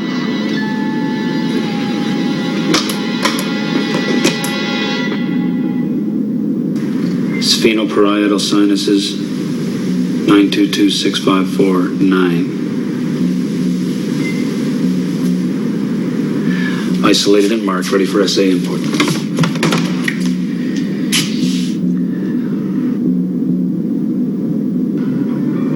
Internal carotid artery.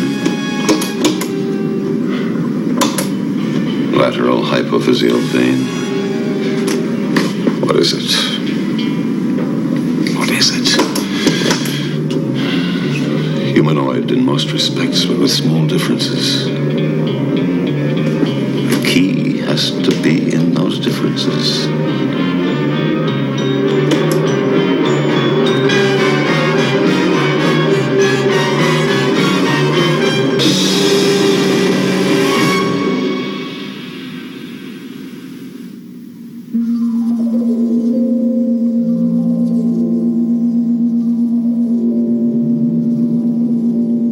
Sphenoparietal sinuses, 9226549. Isolated and marked, ready for SA input.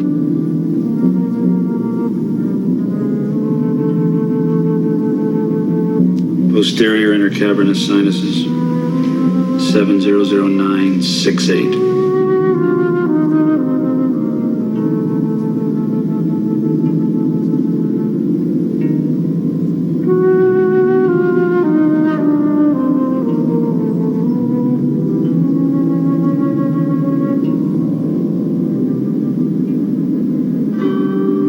What's the time factor now? 7-8 minutes to rendezvous, sir. And indeterminate time for computing docking procedure with an alien craft. What's the situation re the Ark? Not good, Captain. I know it's not good, man. Just give me the time allotment. I'll make my own judgments. Do you have that time allotment?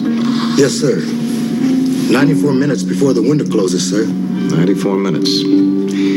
Means that if we don't depart for the Ark, within that time, we might just as well not bother. Astro, when you have a minute to spare, would you please compute all data relating to the life expectancy of the ship and all its personnel? Oh, and don't forget to include our 3 passengers.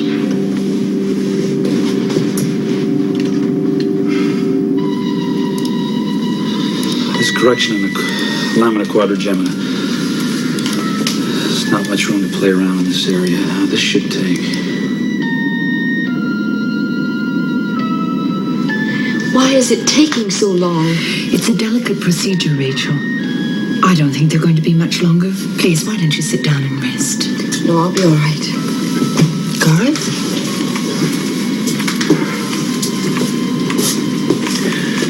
You think he's going to live? I think there's every chance that he will. Of course, we won't know the extent of recovery of his damaged functions for a while. Damaged functions?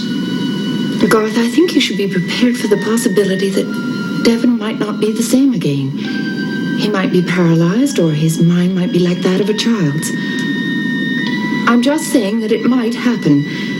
But if Chris is successful in reprogramming all of the damaged areas, Devon will be completely normal.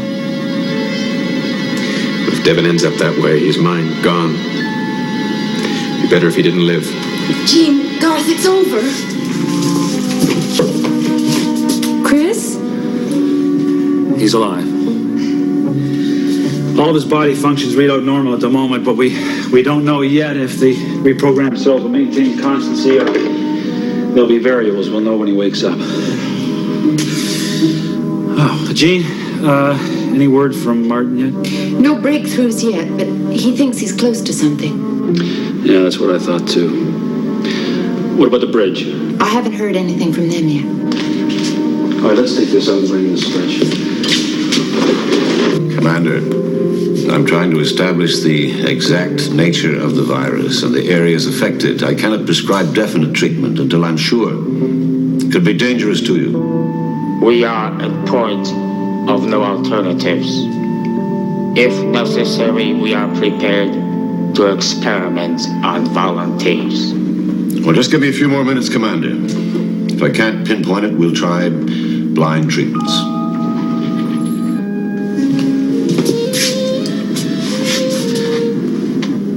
Well, he's a little feverish, but he's looking good. Will he wake up soon? It could be any time now.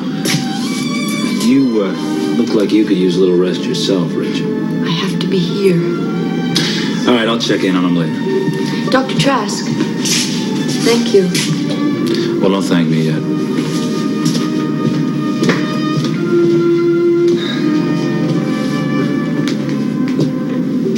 He looks peaceful. He's gonna be just fine, Garth. I know he is. Maybe. You'll see. He'll be the same way he was, and we can go back to the Ark. Rachel, we may never get back to the Ark. We will, Garth. Any luck, Martin? Luck. If exactitude doesn't work, that's all we'll have left to count on. How's your patient? I mean, our patient, fine. He's holding his own. His temperature's a little high, but I'm sure it'll come down soon. Temperature? Yeah. Wait a minute. But you're playing back all the data? No, just the hypothalamus data. I kept thinking there was something missing. You may have hit it. What, the temperature? Of course. Why didn't I see it? There aren't any neurons to dissipate excess heat. Wait a second. How's that possible? I don't know for sure, but I have an idea. When they said they had 3-chambered hearts, can you get me readouts on that original data they gave us, especially in regard to their home planet?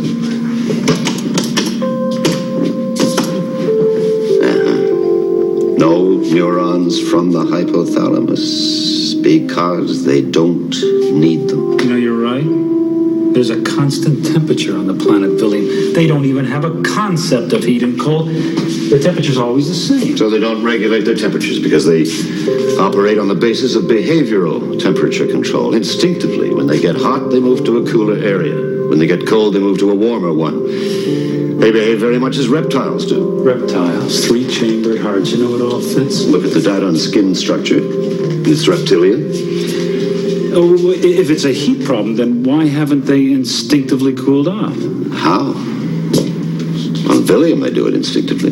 Because the environment dictates their behavior patterns, but in their spacecraft, they've created an artificial environment, which is obviously deteriorated. Can you prescribe measures to be taken, Doctor? I think we've solved it, Commander. It's not a virus problem as we thought. It's a temperature problem. Oh, yes, Devin, I'm here. Garth's here, too. Garth? You all right? Yeah, I'm fine, Devin. That's good. You know, I was afraid that I didn't get you out in time. You did, Devin, you did. Oh, good. Has the temperature in your spacecraft increased? Temperature is above normal point. Can you bring the temperature down? To what purpose? It's too hot in there. That's why your people are suffering. You're looking a bit brighter, Devin. Well, I'm still feeling a bit numb, but otherwise I'm all right. Oh, the numbness will wear off soon. I just thought you'd like to know that Chris and Martin may have solved the aliens' problem. That we can go back to the Ark? I don't know. The bridge is working on the problem, but I won't fool you. Our chances are very slim. It's a matter of minutes now, sir. I just don't see how we can replot. By the time we trace the Ark's position, it'll be much too late. Even if the doctors can deal with their problem without our having to dock? Yes, sir. So, the aliens live, and we die. Yes, sir.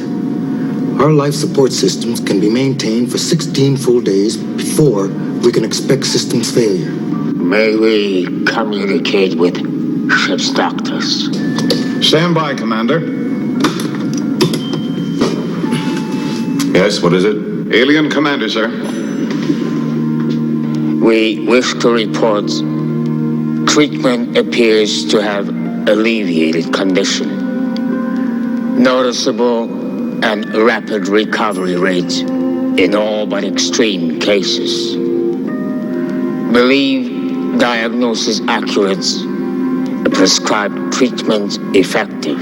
Commander, can you maintain a constant temperature? All data indications are positive. We offer gratitude for efforts made on our behalf. You're entirely welcome, Commander. We've only performed our duty. Human beings from Earthship Ark appear to be admirable creatures.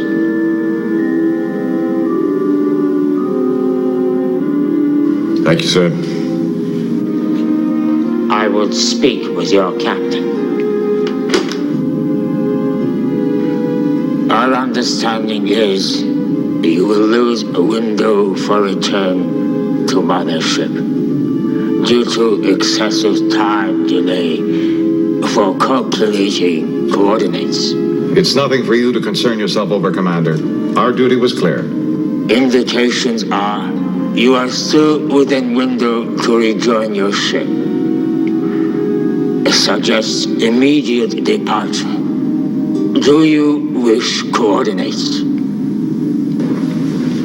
Commander, can you give them to us? We have plotted your course since first contact. Coordinates can be transferred to your computer instantaneously.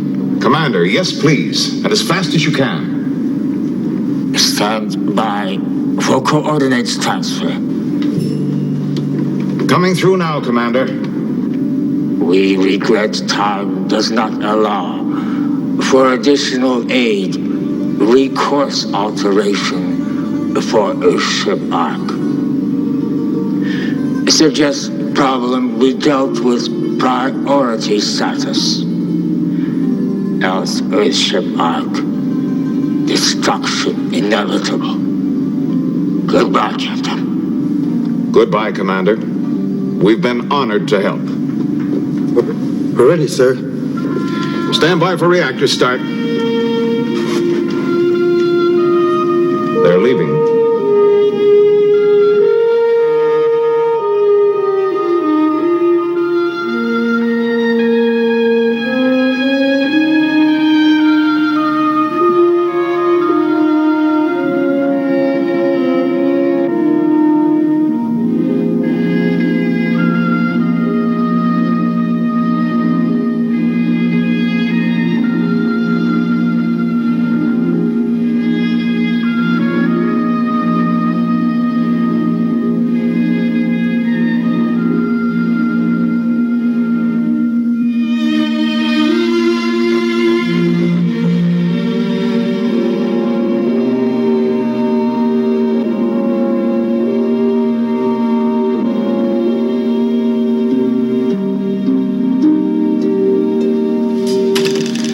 Just don't exert yourself for a few days, Devin. Make sure you get some rest. Now, Doctor, you know as well as I do that there just isn't enough time. I'll make sure you do. I think you better keep your eye on both of them, Garth. I always do. Don't be embarrassed, Garth. I have the feeling I'll be doing the same with these two. Emergency! Emergency! Biosphere M23. Well, that's us.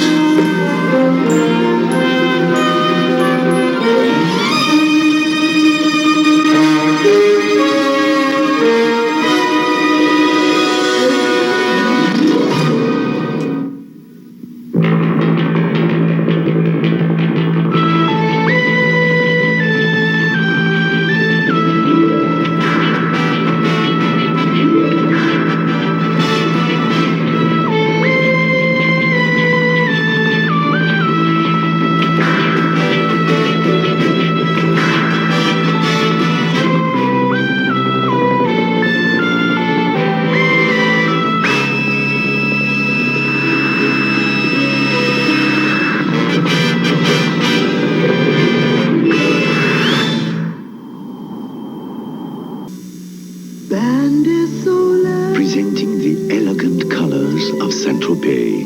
Deep, dark tans, sensuous golden tans, light, luminous glows. Indulge in Bain de Soleil in SPF up to 30 with lush tropical oils, glistening gelées, and moisturizing sunblocks. For beautiful color today and beautiful skin tomorrow. You must master numbers, children, so that when a value comes your way, you'll be wise enough to see it. Consider this. You buy 5 pieces of Kentucky Fried Chicken for $3.99 or 10 pieces for $3 more. Is this good value? Teacher, this is a very good deal. You are learning, little one. Can't believe this report is due this afternoon. What is that? Craft-free Italian. You carry Italian dressing in your purse. Hey, I love Italian. Obviously. You want some? No, thank you. No, it's too much fat. Oh, no, this is craft-free. See, fat-free, cholesterol-free. This sounds great. Just try it. New from Kraft. Kraft-free Italian non-fat dressing. Fat-free, cholesterol-free. But feel free to love the taste. Wonder if they make ranch. But they do. You know, I know you're looking at the captain because I had to look at the paper like that, but, you know, it's better than me like, okay, yeah, there we go. But it was StarLost episode 11, The Astromedics. See, I had to put the glasses on. My broken glasses, because these are cheap glasses and they break all the time. I've gone through like, since I started having to need readers, cheater glasses, I guarantee I've gone through 10 pair of these. And that's including the fact is I wear them till they fall apart completely. So, hope you guys still enjoy it. We've only got a handful of episodes left. So we're on episode 11. You know, a few weeks we'll be done. But I'm thinking about taking the month of October and doing nothing but horror-related sci-fi shows. I think I'm going to go with that. So, you know, you don't think I should, let me know, but I think that's where we're going for the month of October. So maybe the last weekend of September, all through Halloween, nothing but horror-based television shows. As much horror-based as I can get them. Because there's certain shows that I just would not be able to air that I want to air so bad. So, all right. I gave you the first episode last week. We're bringing you the second episode this week. We're bringing you more SuperForce. Oh my God. I know it's bad. It's hokey. It's goofy. It's like I said, it's like what happens if you would order Street Hawk and RoboCop off Wish. He's wearing Cyrax's armor from Mortal Kombat. He definitely looks like a Mortal Kombat robot ninja.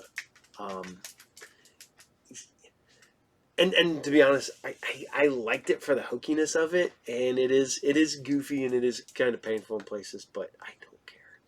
It's still fun. I'm gonna try to run a RoboCop, and we got past the cartoon, so let's see if we can do that.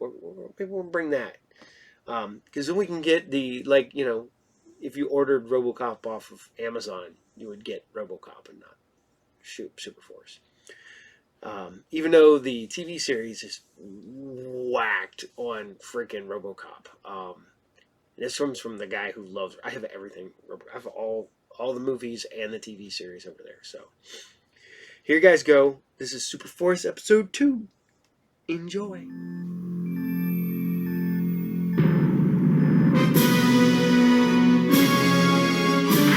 It is a year 2020, and the world has changed.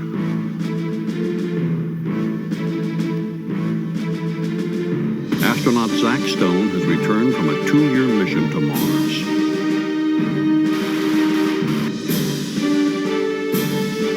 Armed with a prototype spacesuit adapted for the streets, Stone is given the power to fight crime and establish order. In 2020, times are tough. This man's tougher.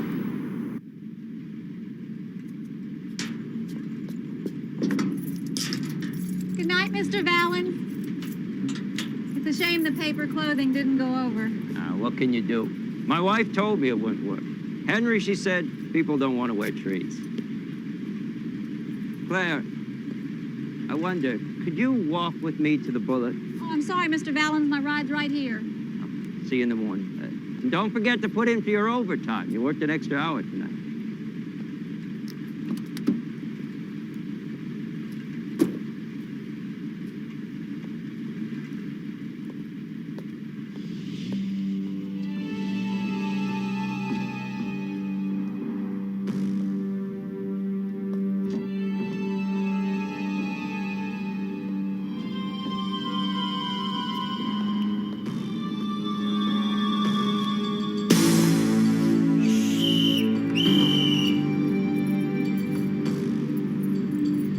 Good idea, Henry. Blowing the whistle. Please. Why are you doing this to me? Too bad there's nobody to help you.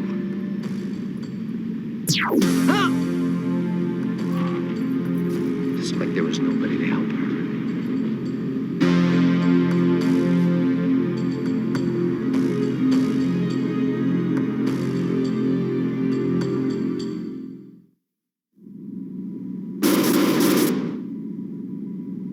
right, men. We've got him on the run.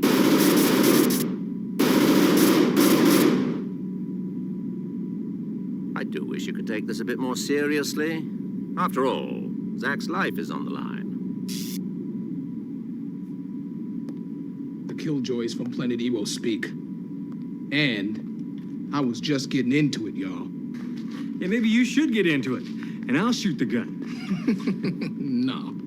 My concern is not fully alleviated, gentlemen. Some of the suit's joints are still vulnerable.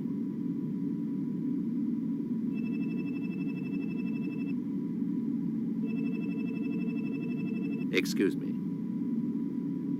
Senator Takakura, this... Hard to believe it isn't really EB, huh? Try living with the thing. You know, Zach, you may be right about the joints. Maybe. Do you realize what kind of shot this guy'd have to be to hit me in one of those spots? Sounds like you got work to do. Now, the captain will do anything to make sure I don't get a shower.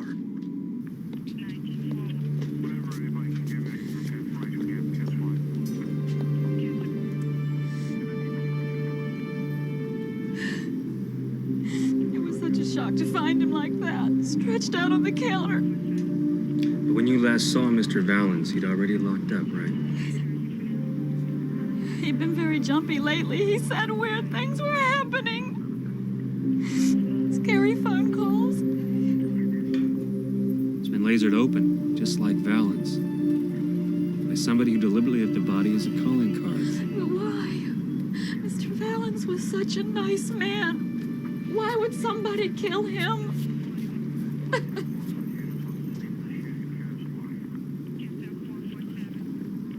Man, if I were you, I'd try another brand.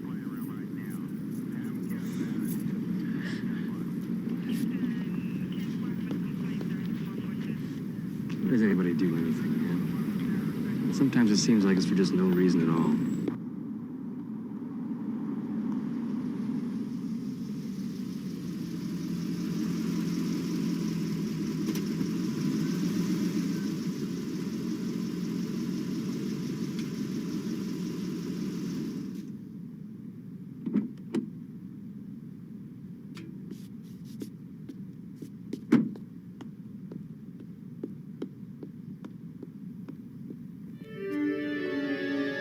The garage door opener's out again. You've got to call the repairman. Raisa, are you listening to me?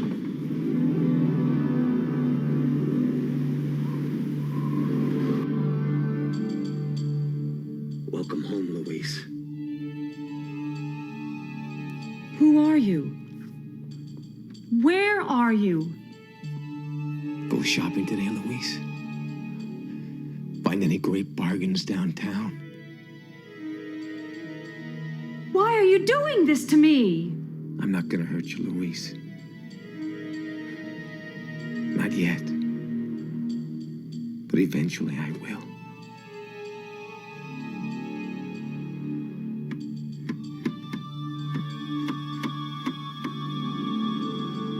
And nobody will come to help you. Just like there was nobody for her.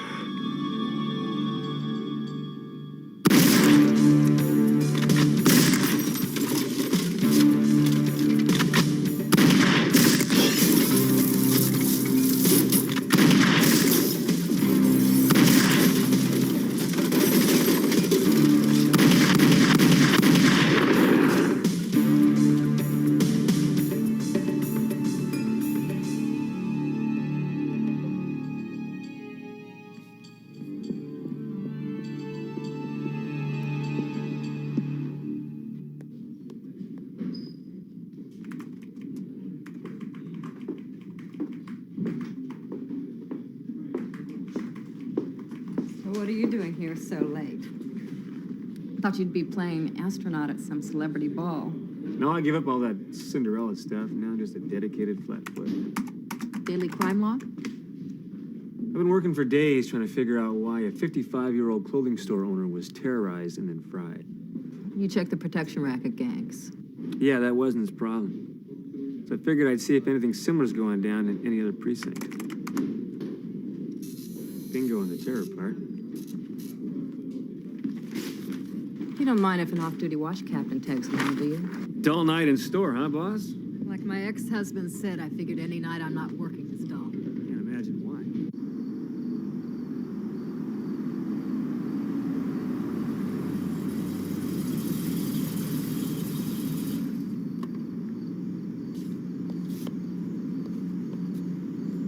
Now, this is what I call a high-rent district. Yeah, Mrs. Dvorak's late husband was a big mucky-muck at Hambra, in charge of the Mam's apple pie division. So why can't they afford any lights?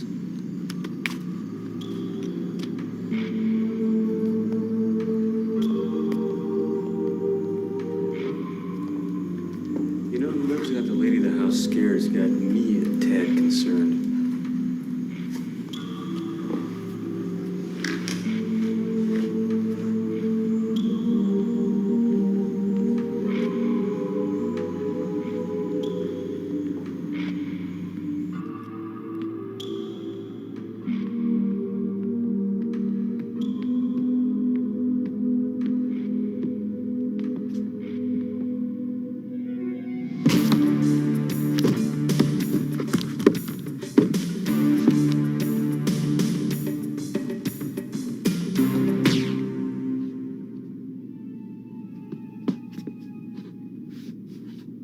You all right? Yeah, you stay here.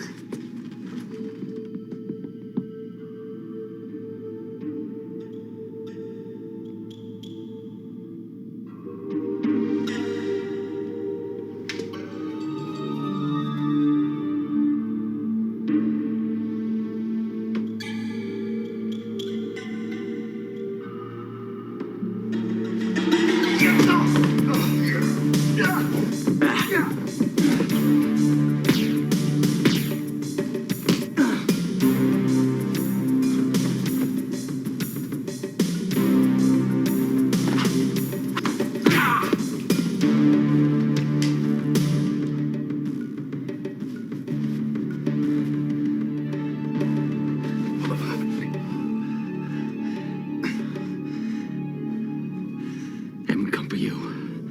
You're not one of them.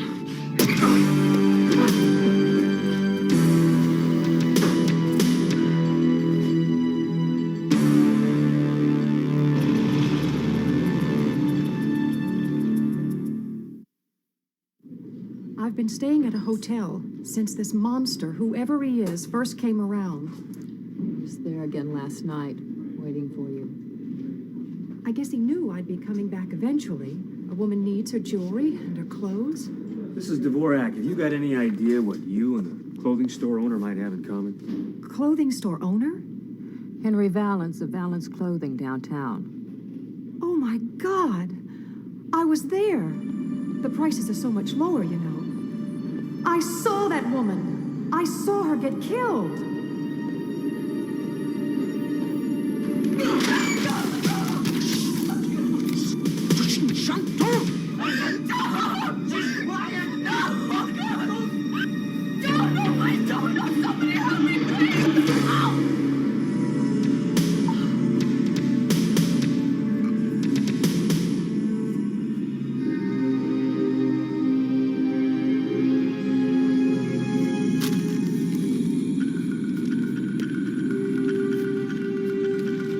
We all just stood there.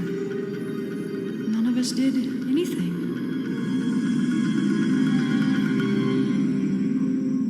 Woman? What woman? Captain Frost. Won't believe where they just found your car. This guy's incredible, man. First he almost kills the captain and me, but he steals my car and leaves it here. With the alarm system functioning perfectly. Step back.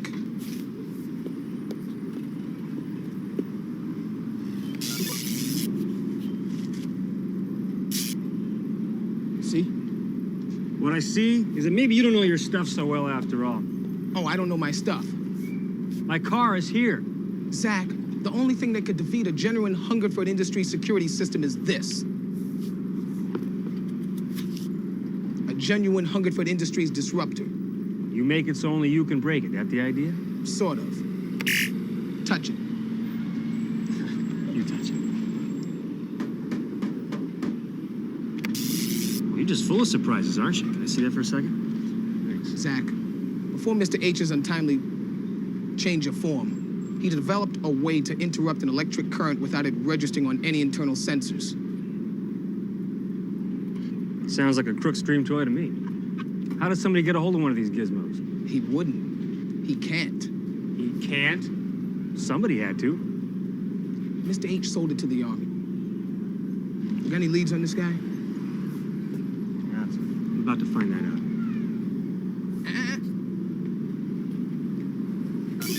Okay. Thanks.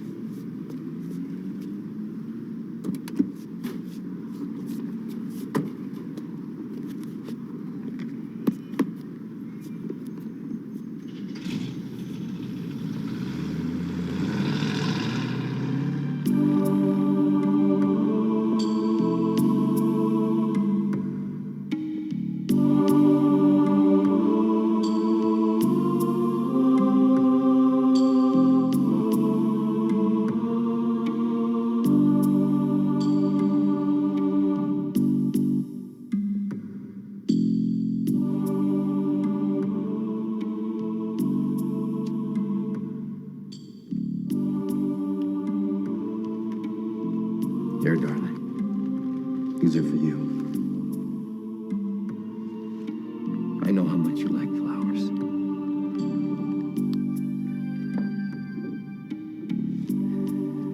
I had a little setback last night. But I swear, I'll bring you peace.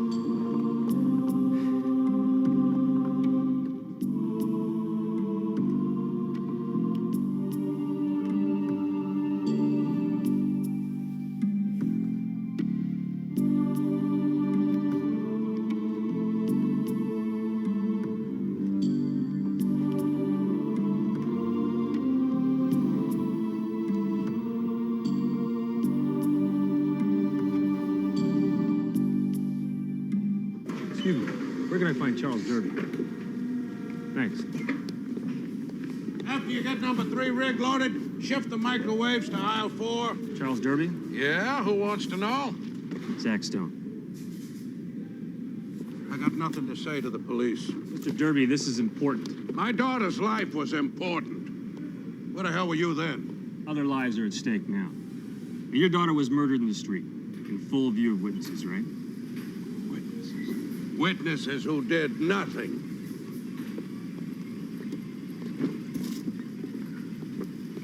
I'm sorry. Yeah, so were they. But that didn't stop them from just standing there and watching while my Julie bled all over the street. Well, those witnesses are suffering now. Somebody has them marked for death. He would. Who would? Who? Sam. Who is Sam? My son-in-law. Sam Sargasso. He was away when it happened. He came back expecting to see Julie, and instead... Wait a minute. Was Sam in the Army? Yeah. Mr. Derby, where can I find Sam Sargasso? Please, tell me where.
Chuck Norris is retired.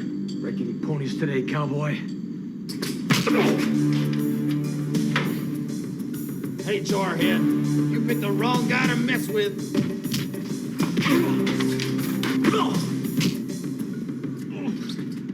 You'll fight when it's you in trouble. But when it's somebody else, you didn't care.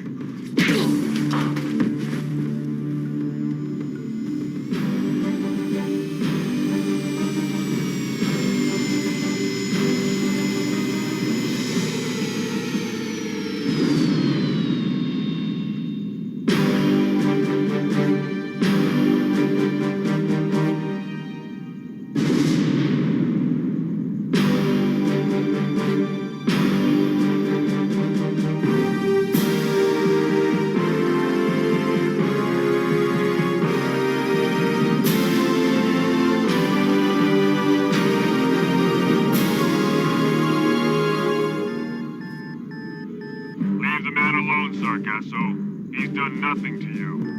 He let my wife die! They all let her die! The killer has been identified. He couldn't have been. None of the witnesses could even describe him.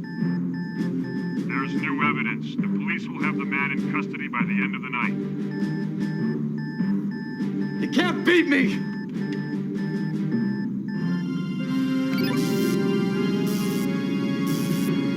You can't take away my revenge!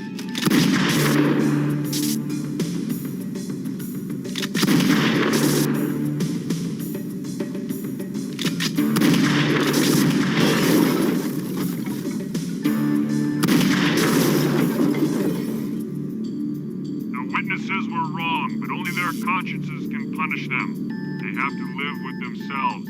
I fought for those people! My men and I fought for this country! And we came home and nobody even knew! I know what it's like to come home to nothing, soldier. Believe me, I know. You don't understand, Ronan. I was an Ichiban Ranger. And Ichiban means best.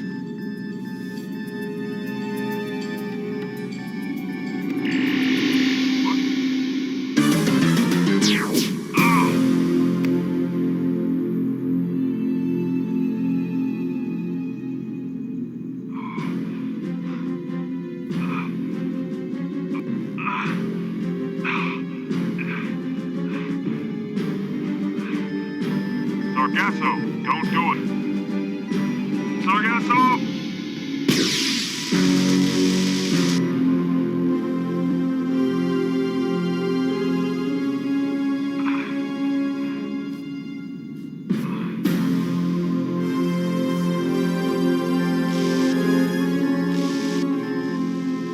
Sometimes I think the old saying got it wrong. Peace can be held too.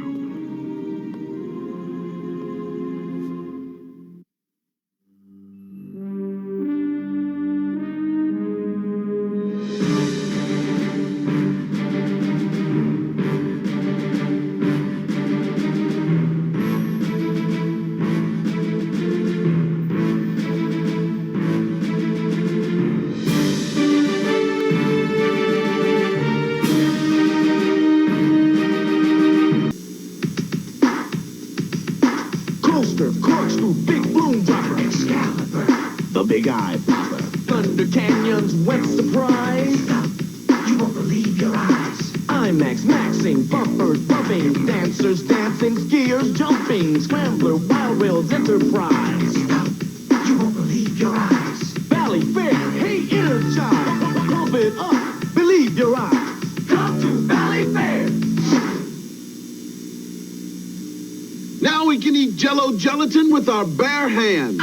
Introducing Jigglers, a fun way to make and eat Jell-O gelatin. The recipe's on the box. Make Jigglers. They're a handful of fun.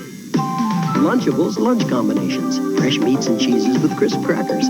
So how about a feast of Munster and roast beef? Tack a stack of Monterey Jack with ham and Swiss on rye you can't miss. Lunch, lunch, lunch. It's Lunchables. From Oscar Mayer. All right. I hope you guys enjoyed SuperForce. Like I said, It's super cheap, but it was the great super cheap sci-fi back in the day. So enjoy that. I've had a couple people ask me if I was sick or anything like that. No, I've lost a lot of weight. So if my face looks kind of gaunt or whatever, nah, just working out, stuff like that, eating better. Not sick at all. Just I was a little tired a couple weeks ago, but that's about it. Actually feeling pretty good. So no sick, no nothing. Just lost a bunch of weight. I don't know how much I weighed when the show started. Not the show. Sorry, when I first started doing Saturday morning serials and stuff like that. But I lost a lot of weight since then. But no, just none, not sick, none. Just getting healthy, I guess. So that's weird. People think I'm sick, but I'm actually getting healthy.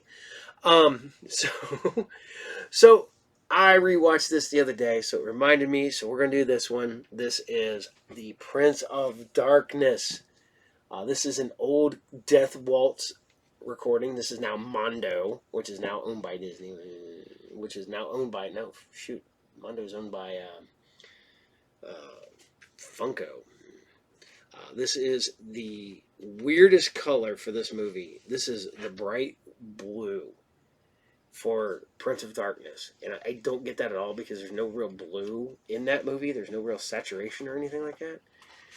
The best thing I love about these is that all the old school Mondo Waltz, Death Waltz stuff came with posters. And if I can get this, so you get a print. Boom. Yeah, now if you get these signed prints, they're like $50 on their website. You used to get them free inside albums. So I probably should frame all these up, man. Put them over with all the movies. But I got tons of movie posters. That's like the theme of the lair is my movie posters. Except for the one behind the counter, behind the bar, which I have a nightclub signed poster. So okay. So I tell you guys, you need to watch The Beyond. Lucio Fulci's classic. It's legitimate one of my favorite movies. It is insane. The Blind Girl, New Orleans, Gates of Hell. It's just weird. It's a zombie movie, but they're not zombies. They're ghost things. It's the Gates of Hell. So are they demons? I'm not gonna get it. If you want to watch a crazy movie, horror movie that's over the top, gory, and everything else like that, watch Lucio Fulci's The Beyond. So, yeah. Just want to let you guys know that. And on that note, I'm going to do the rundown. So, most all Mondays, we do Group Therapy TV. That's the one I will take a break from time. We're going to be bringing you more episodes of Talk and Roll. You're watching Saturday morning. You're not watching Saturday morning serials yet. You're watching Sci Fridays right now, so I can't tell you to watch that. And in the morning, I know all you guys are going to get up in the morning, go over, and you're going to watch Saturday morning serials at 8 a.m. Actually, it's a little bit before because I am giving you that little bit of old school Saturday morning feel. So I want to say thank you to everybody for watching. I want to thank you all for reaching out to me and sending me cool emails and messages and stuff like that. It's really, thank you. It means a lot. I just do this for fun to give you guys something. And I didn't know if it would take off, and here we are. It is. It has. And Saturday morning was supposed to be the Group Therapy and the Saturday morning serials were supposed to be the big ones, and then I started doing all these little side projects, and you guys are still there, and I appreciate it. I really do. So I'm going to give you the rundown again. It's November 5th at the Piqua Center Mall, the return of Piqua Comic-Con. Currently booking vendor tables are filling up, booking guests for that. But we are still at the Piqua Center Mall, so there's that, because we thought we lost it because of new ownership and all that fun stuff, but here we are. We're still going strong. Technically, I believe this is our 10th year. We took first time off during the pandemic and stuff like that, but we're back. twice a year. Except for, I think next year we're going to go one big 2-day. So, all right, ladies and gentlemen, boys and girls, and children of all sizes.